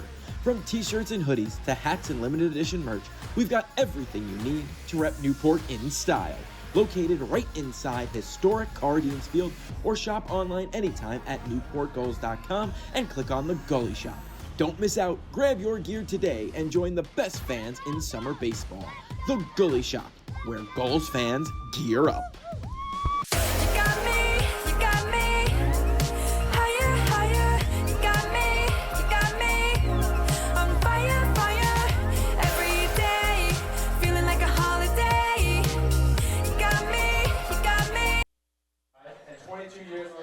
The Gulls have regained a 6-run lead, 10-4, and looks like the bullpen has a visitor out there for the Newport Gulls at one of the mascots. Having a good time, maybe playing some hacky sack like we were talking about before, Harry. Yeah, even the mascot's getting in on the action, you know.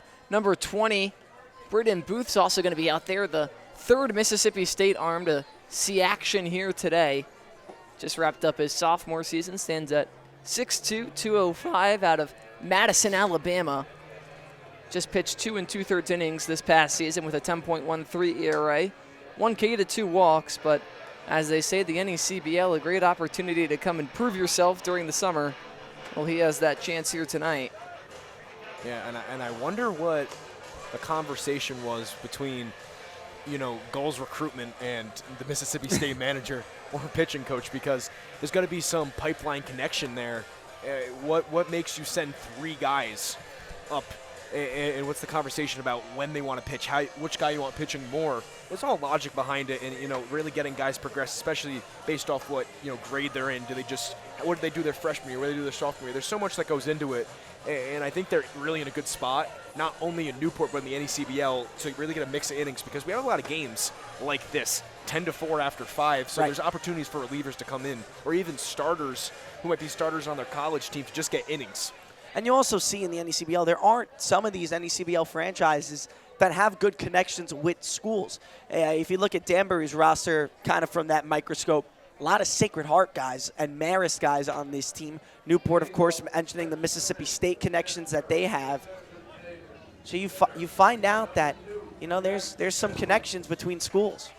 The first pitch to Jack Edmonds is taken first strike. And obviously, you also want your players to come in with and be as comfortable as possible. So if that means sending them with a few teammates as well and having them acclimate to a new city, a new place for the summer, just a little bit easier than a lot of teams are willing to do it. 0-1, and Edmonds swings at the high heat, 0-2. You got to say, it's got to be easier for teammates living together, find a place to stay for the summer. Of course, creating that chemistry and taking that chemistry from their college ball games to now their summer ball. The 0-2, ring them up, strike 3. Great start to this ball game for Booth with the 3-pitch strikeout of Jack Edmonds. Yeah, and I think he's going to be expected to come eat a large part of this back half of the ball game, and starting in the top of the 6th. 3 pitches, strike, strike, strike, puts them down looking. And Parker Rhodes, though, I know Booth just got his first out. Parker Rhodes, 3 innings, 2 hits, 2 runs. One of them earned on a walk and a strikeout. He did his thing today, really did his job. 3 innings, one of those middle relievers, and very productive outing for him.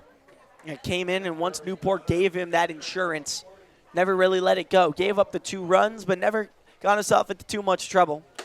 On the 1-0, Mowry swings at a high pitch for strike 1. Colin Mowry 0 for 2 in this ball game. didn't play on Wednesday against the North Shore Navigators. 2 for 5 performance against Martha's Vineyard on Monday. 1-1. Rip down the line on the left. That's going to get down for a base knock. Fourth hit of the ball game for the Danbury Westerners, and Mowry will be on first. Mowry just able to get the hands out in front, something that he could really pull into the left field grass. Didn't miss it. And Danbury, the offense, well, they haven't quite kept pace with Newport, has still been really strong here tonight, continuing to pressure. 4 runs on 4 hits have been effective, but compared to the 10 runs on 7 that the Gulls have provided, and that crooked number in the third, a 5 spot, has pelted the Gulls in front 10-4 in this Southern Division matchup.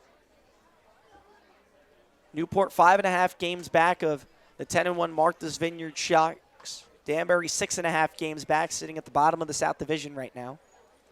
About a quarter of the ways through the season. Brazil just scored 1-0 on Haiti. I love the World Cup.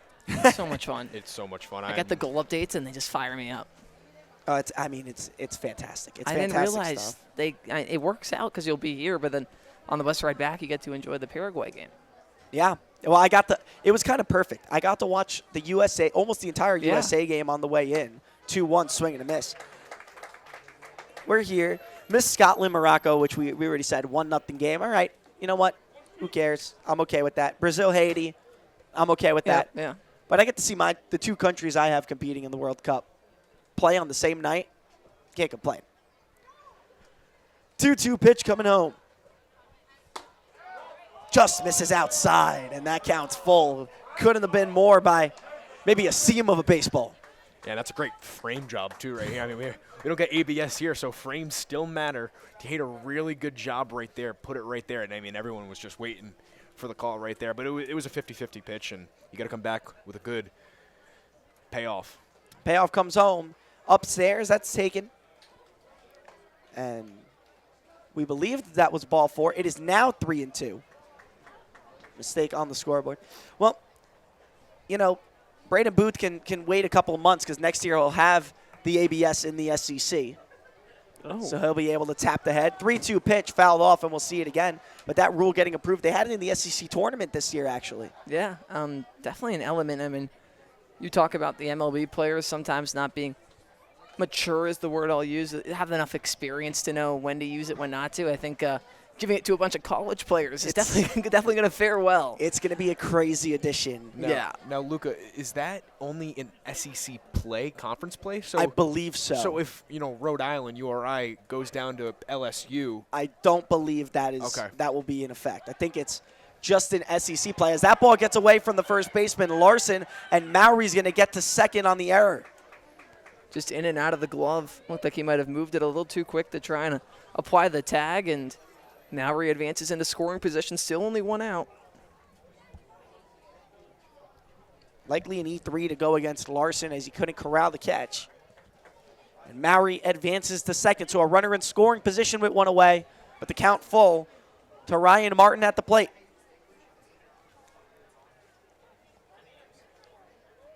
Booth ready to deal in. Just misses low and away for ball 4. Now there's first and second for Peter Link. Missed 2 pitches that at bat. That seems just below the chalk at the knees. Unable to get the call, and Danbury continuing to work their way aboard offensively. Yeah, and those 2 pitches, you ask one question is, how do you not call that? But the other question is, how does Ryan Martin not swing at that? Yeah.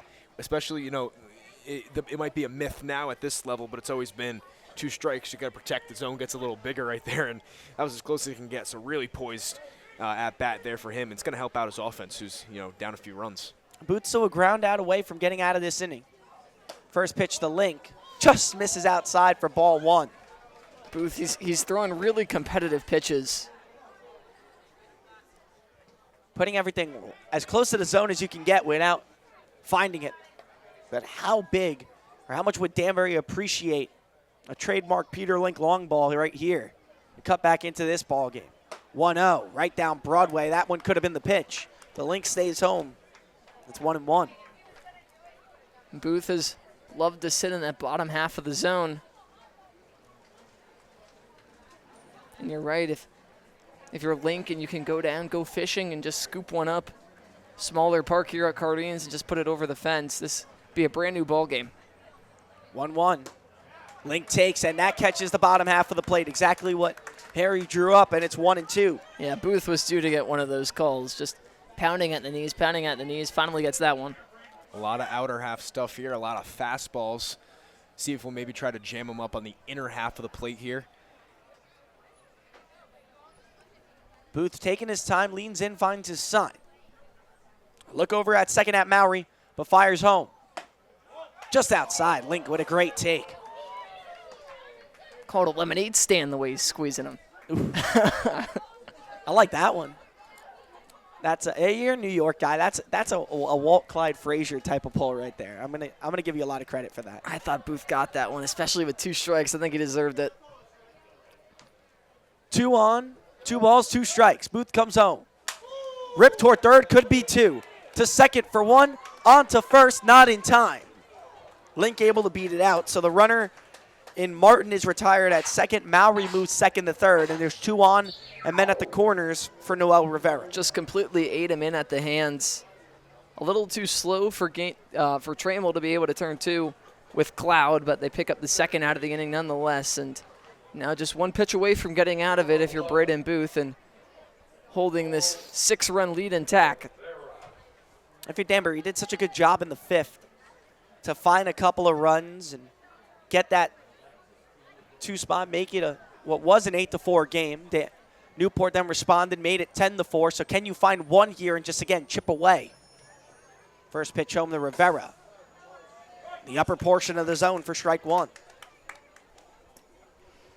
I think that's where Braden Booth should start shifting, especially early in the count. Pound the inside, and then if you want to go away and try and generate a chase with 2 strikes, be my guest. Booth ahead 0-1. Pickoff back to first. Tough play. Link got back safely, but might have 1 more step closer to the bag after that one. Yeah, he definitely gave him a little bit of a scare. Wasn't expecting Booth to go over with 2 outs, but tries to pick up the 3rd out of the inning on the bases. Fighting against the Marist man, Noel Rivera at the plate. Pitch just outside. Loving that breaking ball on the lower outer corner. Definitely, and a really good job of Danbury just staying poised and not chasing at the plate. And now you got Aiden Stern on deck, who's gone on base all 3 times. So we've been talking about, trying to get out of it when you can with the 9-hole hitter. It's really important right here. He's got a chance ahead 1-2 after the fastball is fanned on and missed by Rivera. Would love to see a low off-speed pitch right here, even if it's just a waste. 2 on and 2 away. Booth comes home. Runner goes from second. Swing and a miss for strike 3. Fastball low and away. You're on fire tonight, man. You got all the calls in your back pocket. We'll head to the bottom of the 6th. Newport looking to tally on more. 10-4 Gulls here on NECBL Plus.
Well, if you see the fans looking down at something in their pockets, it's because they're announcing the raffle winner here tonight in the bottom of the 6th between the Gulls and the Westerners. Man, I would have gotten a raffle ticket if I could have. What does the raffle get? Is this a 50-50? It is a 50-50.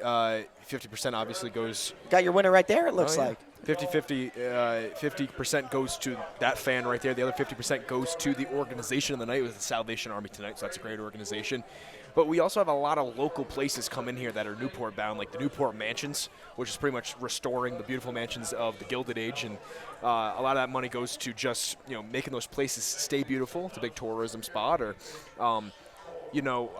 they're doing RI 250 for the 250th anniversary, so that money will go towards patriotic groups that are the historical groups. So a lot of what Newport does is giving back to the community, but that fan walks away with some money in his pocket, and you got your money's worth coming to Cardines. Yeah, really, you made some profit coming to the game tonight, right? 250 years of American excellence has led to this night right here.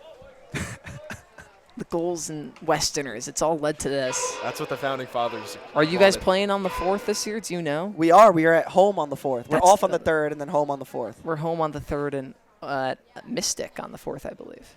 1-0 pitch is a fly ball down the right field line in foul territory. Garbowski gives chase, but he'll watch it go away. Fell into the tarp, it looked like. And right in front of the concession stand down the right field line. It's crazy we're already eyeing up the 4th of July. It's like fit that part where we're just a couple weeks out, and what a holiday. And Danbury's going to have a fun time on the 4th. So off on the 3rd, at home against Ocean State on the 4th, and then at Bristol on the 5th. So staying relatively in the Connecticut area as Cloud files that one off. And then, you can kind of just keep my seat warm because we'll be right back here July 6th at Cardines for Gulls and Westerners. Wonderful. And, obviously there's some bias with what I'm about to say, but I feel like it should be mandated by the NECBL that 4th of July is played in Newport. That the Gulls shouldn't be on the road. Yeah, I love the schedule, but I was bummed that we didn't get the 4th of July home game this year. Last year was, I believe, a Friday night. Would have been. And you guys were off the next day, if I remember correctly. It was a keen Friday night game. Yep. Two of the top teams in the league played, and there were fireworks going off in the background. The city was packed. It was a phenomenal time to be here. 2-2 pitch comes home. Rip toward third. Rivera gloves it down. Transition. Throw to first. In time. One away.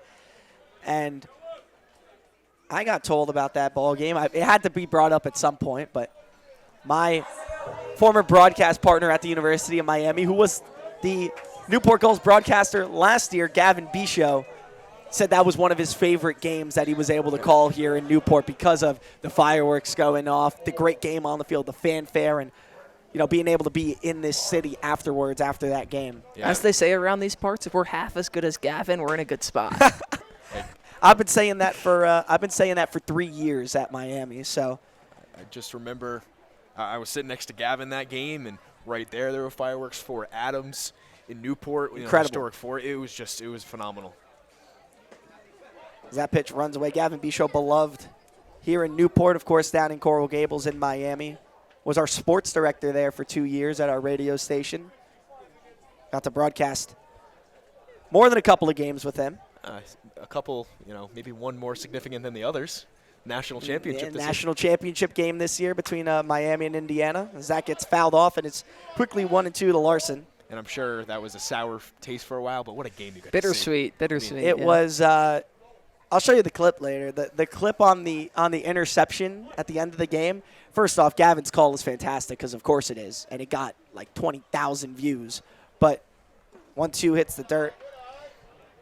You can see all of us in the booth, the reaction, and then the face just drops for a second, and it's like we one throw away from a natty. But you know what? The memory will last a lifetime.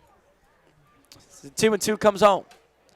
And runs inside for ball 3. Maybe it'll last a light year. Could you imagine Star being Wars in night the booth? I wasn't, but I know who was in the booth when Syracuse went to South Bend and lost 70-7. That's an experience. Yeah. You have to have both sides of the spectrum, right? Payoff pitch comes home to Larson. Fouls one down the left field line. That's a broken bat. And I was going to mention earlier when you said that you've seen so many broken bats just in Newport. Well, for everybody in this league, especially guys who are playing in the super regionals who, made their conference championships, 2-3 weeks ago they were swinging metal. And now they're changing to wood, and it's a whole different feel. And if you know that, that's why home run numbers in the month of June in the NECBL are lower. By the time they're in the flow into July and August, the ball's flying a lot more because they're finally getting used to the wood bat, which obviously doesn't have the same pop, but definitely a difference. 3-2 curveball just misses up and away. Hines doesn't like the call, but A well-worked walk from Brendan Lawson to get on first. Yeah, Larson kind of buckled on it, but he gets the benefit of the doubt with the call, able to take his walk over to first. Yeah, and those long balls, goals just finding their way a little bit earlier before July. Two already here tonight. Tacked on 3 yesterday. As Mershon digs in. But like you were saying, that transition from the aluminum to the wood bats, the metrics tend to say you lose about 6 miles an hour on your exit velocity in that switch from the metal to the wood, as that's taken for strike one. But then the other thing about it is, if you watch enough college baseball and you're around the game, luckily, enough, you see a lot of these guys in batting practice will swing with wood bats. And then by the time the game starts, they'll swing with the metal, and they say it's like swinging with a wiffle ball bat because it's just so much easier. Well, it's almost the same concept as using a bat weight when you're on deck. Right. And when you take that bat weight off in your first swing, it's like, wow, I'm swinging like a 25-ounce bat. It's a whole different feel. So there's definitely a perception thing there. Some guys in the big leagues, they warm up with the football. So when they throw the baseball, it feels light. It's the same concept. 1-1, poked into right field. That's a base knock. Peter Mershon gets the 8th hit of this ball game for the Newport Gulls. There's only 1 away and 2 on. Yeah, that's why for me, I broadcast making eggs in the morning, so I'm ready by the time it gets to game time, It warms up the vocals. Yeah? Scrambled. Getting ready to flip, and there it is. He did it. Yeah, Mershon just shooting one the other way. Beautiful piece of hitting, and keeps the inning rolling. Newport trying to make it 5 straight score full frames. Richard Tejeda will dig in. Men on first and second, 1 away. He's 0 for 3 today, pair of strikeouts. Takes a first pitch curveball, first strike. I'll ask you, what is I don't want to say the weirdest, but the most unique thing you've been able to broadcast? Oh, nothing too crazy. That's a good one. When my friends are at home, obviously they love to, play with me about me wanting to be a broadcaster and everything. And we'll fire up Madden, and they'll throw it on mute, and they'll have me call their games. It's a fun time. Everyone's done that at some point. Yeah, I think that's probably number 1 for me. Oh, I called my school's hot dog eating contest. That's awesome. I love that. That's what I was looking for. Yeah, that jogged the memory a little bit. What about you? Probably high school bowling regional finals. Ooh. That's sick. I had to learn, I've been bowling, I know how it works, but there's very specific scoring for competitive bowling that I had to learn. So 1-2, grounded toward third. Rivera might have 2. Throw to second for 1 on the first. He got him. A double play. 5, 4, 3. Danbury gets out of the 6th unscathed, and my bowling story, maybe everyone's going to be a little thankful they don't got to hear. We're through 6. It's Newport 10, Danbury 4 here on NECBL Plus.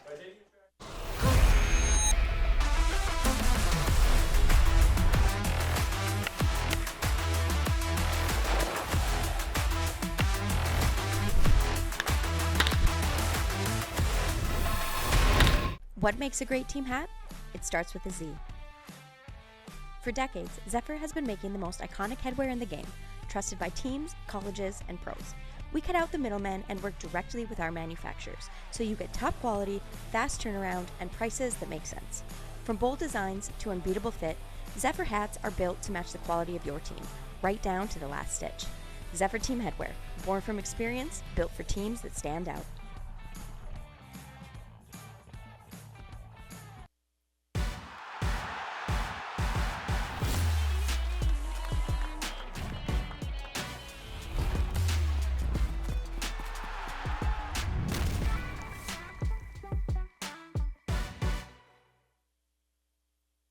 Welcome back to Cardines. I'm Veronica Borelli. The Gulls are looking to get another win against Danbury tonight, which would put them at 6 wins, 7 losses. That would keep them at 4th in the Southern Division of the NECBL. Back to you guys. Welcome you back for the top of the 7th. The Newport Gulls with a 10-4 win. Luca Mucciardi just got to witness your first pod race out in left field. I think we had a young Anakin out there taking it home inside the broadcast booth. Luca Mucciardi to my left. Matt Clements to my right. I'm Harry Tidgewell, and we're taking in all the sights here at Star Wars Day. It's been a blast here at the ballpark, and Hopefully it continues that way. Newport clinging to that 6-run lead. It's the top of the order for the Westerners. Aiden Stern, Gavin Donahue, Kyle Garbowski set to lead things off. Braden Booth headed back out there for his second inning of relief work, trying to push the Resistance through to their first Friday night win of the year. You did a great job with the Star Wars references, man. Like, you just keep coming. I don't know where they're coming from. How do you not run out of I guess there's like 12 movies to pick from. There's a lot of movies to pick from. I was going to say. I was going to say. If you wanted your World Cup update, by the way, it's 3-0 Brazil going to halftime. Open things up. Yeah, no, like watching that, I have my phone on for the buzzes when someone scores. And Canada, Qatar, I mean, I felt like I was like a celebrity getting text messages. I was like 6-0. every minute. Jeez. Had to turn D&D on for that one, huh? They got to wait for the Newport bullpen to get back to their seats after they're tossing the football around on the field. Stern 1 for 1 today with a single. He's scored twice, reached base all 3 times, 3 stolen bags as well. So a guy you really want to retire to lead things off if you're Booth, and he starts in with a strike on the outer third. I know all 3 of our teams, MLB teams, in action today, right? Yeah. Mets, Red Sox, and Yankees. We're all across the board in the Northeast. We'll take you into the MLB. The Yankees lead 4-0 at the end of the 7th. I'm scrolling through. Who did the Mets play? The Mets might be Actually, off. the Mets, I think, are off tonight. Are the Red Sox also off? That one fouled. They're playing a 10-10 first pitch in Seattle. Oh yeah, the Was West Coast trip. Yeah, I was at Fenway yesterday. That's how it feels when we go to Danbury. Like we're going across the country. The Mets have the weird, they played game 1 against the Phillies yesterday, off today, and then play Saturday, Sunday. Interesting. The MLB's done that a couple times this year. They do it at the start of the year a lot. Yeah, you notice that? They play like Wednesday, Friday, Saturday, or Thursday, Saturday, Sunday? Yeah. Well, I knew with like the Yankees, they obviously like they were the opening night and they played the Giants, but then they were off the next day and then they finished the series on the next 2 days. But that one, swing and a miss for strike 3. Braden Booth blowing it right by him. Stern can't catch up to it for the first out of the inning. Yeah. Fenway was a fun time yesterday. Red Sox lost 4-3, but you were there, yeah. The Scottish people. Were they still there? Oh, they're unbelievable. They played at Foxborough today, I believe. Yep, they did. They lost 1-0, but unbelievable turnout they have. I mean, these very nice people, by the way, but they are all on the same page. One of them will start a chant, and the whole place will get into it.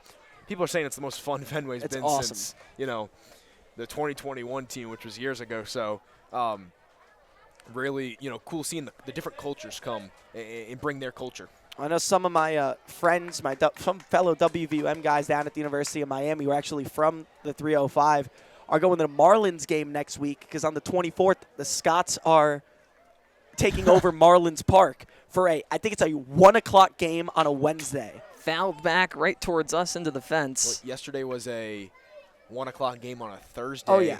And it was mostly American people there, but like the stuff no matter how good or bad the Red Sox are, they had like 30,000 people there on a Thursday at 1 o'clock. It's just incredible. The Marlins probably have 4,000, not including the Scots. 1-2, a called strike 3 into Donahue.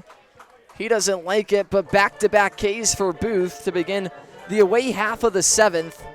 The pitching really settling into form. I like this song on the soundtrack. I always forget what it's called, but that's the Cantina song. Well, I got to thank the scorer next to me for reminding me it's the 7th inning. What did we forget, guys? I was trying to hope you would forget it because I don't want to embarrass the road broadcaster. What's the record now for road broadcasters? Do you know? Oh, I think how many?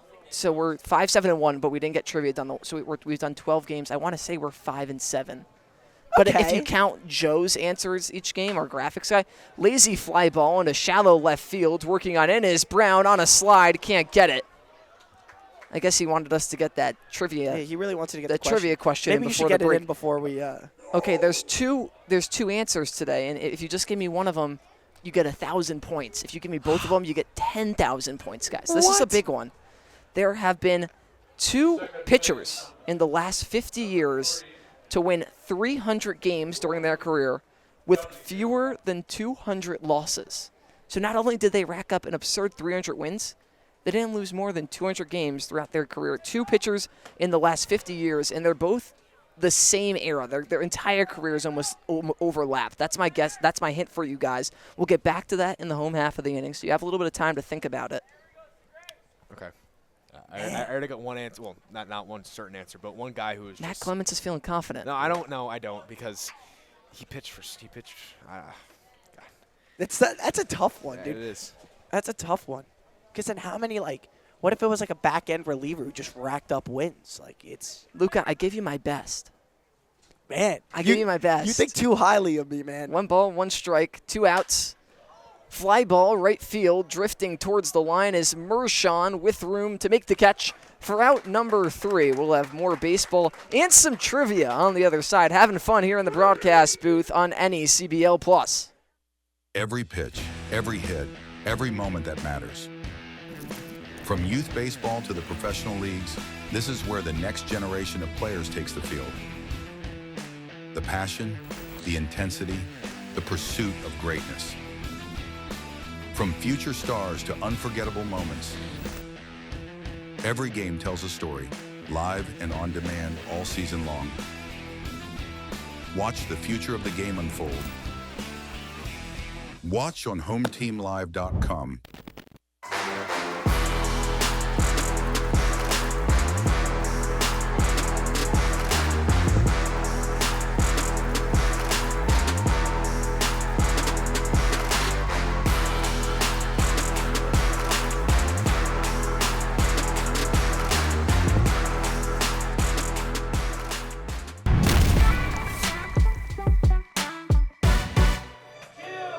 Three strikes, you're out at the old ball game. Ethan Poole giving it his best effort for us as we head to the home half of the 7th. Newport holding on to a confident 10-4 lead, trying to add on to it. They scored 1 run in the second, 5 in the third, 2 in the fourth, and 2 more in the fifth. And the offense has just been incredible here tonight. 8 total hits, beating out Danbury's 5. We do have one guess in from Joe. We're going to get back to the trivia. I'll give you guys till he's done with his warm-up pitches because I threw it at you a little bit late. But Jacob Hines still out there. Michael Delph Michael come Delph. into the Michael game. Delph. 1-0 with a save. Got the save against the Bristol Blues last week. 4 innings of work, 6 strikeouts. So that 0 ERA. Two-way guy, actually. Yeah, I was going to say, I feel like Delph might have been in the lineup the last time we faced you guys. He was the designated hitter the last time these two teams met. Out of Army. Oh, yes. No, he came in and he pinch hit. You guys were having a bunch of pinch hitters, and they had like back-to-back doubles. I remember that now. He'll be a teammate of, I believe, Gus Gandy's. Yeah, of Gus Gandy's because he's headed to Sanford. He's heading to Sanford next year. Very nice. Teddy Regan chatting it up with the fans. Okay, I promised I'd get back to the question, which was 2 pitchers in the last 50 years to eclipse 300 wins while staying below 200 career losses. And well, Matt, I gotta, or do I let Mason Lagenza with a line drive into left center field, working over his stern and diving to make the catch. Had to go the full 180 degrees for that one. What a cut it was from Lagenza. I mean, he's been cold all night and then goes opposite field on a line drive. What a play right there from Stern. The only thing Stern was thinking was the ESPN theme song in his head. He wants to be on the top 10 tomorrow. That'll get him going. All right, I need but to hear, settle back down. I need to calm hear the heart rate. I need to hear your guess. We're going to let Matt Clements go first. Home team advantage. Okay, so you're talking about the same era. I want to go 90s, and I'm going to go with Greg Maddux. Okay. And the other 90s guy who had a similar career, which I don't know if I don't know their statistics. I'm going to go Pedro Martinez. Pedro Martinez. Okay, you're locking those in. I'm going to go Greg Maddux, Pedro Martinez, and I'm going to stop right there. I had a third alternative. It's 2. It's 2, man. Yeah, see, I have 3, and I. Okay, all right, Luca. All right. Come on. I'm going to show 0 ball knowledge here. I believe in you. I'm going Randy Johnson.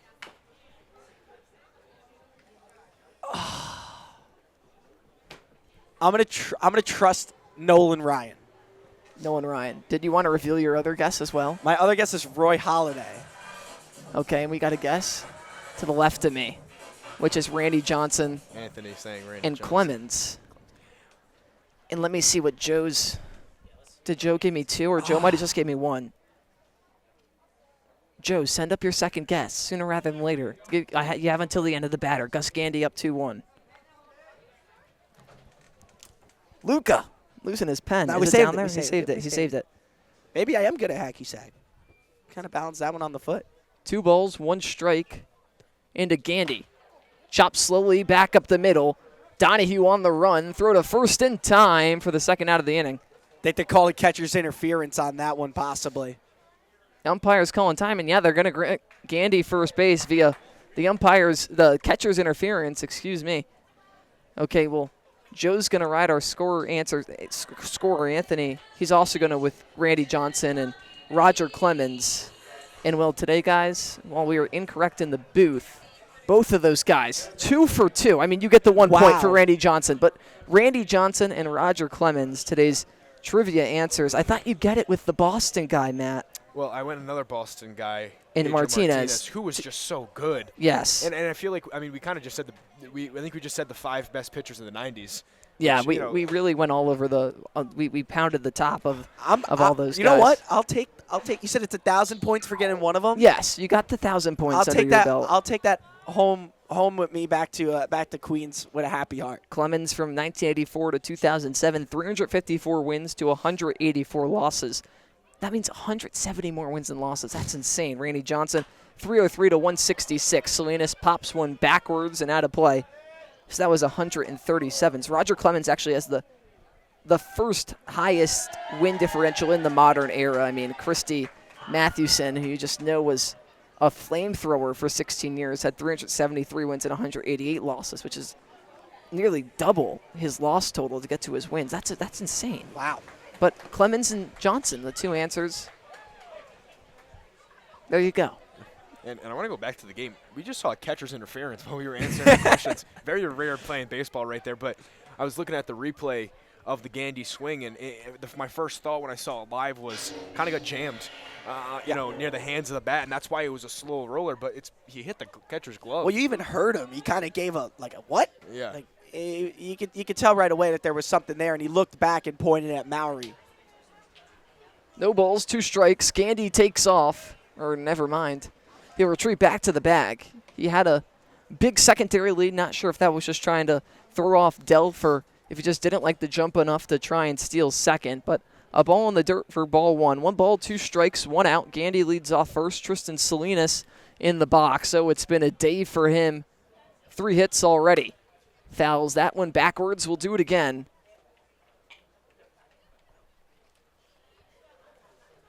Well, whether you're an island resident or planning a summer getaway, the fastest way to get to the Cape and Islands or go watch some Martha's Vineyard Sharks baseball is by taking the New England League's preferred partner, the Steamship Authority Ferry. Visit steamshipauthority.com for more information. You guys been out to the Vineyard? We were out there on Monday, Oh, actually. yes, you were telling me. Was a beautiful ride in. Never been out there. Had a great time. Salinas, a swing and a miss at the high cheese for out number 2. Couldn't catch up to that one.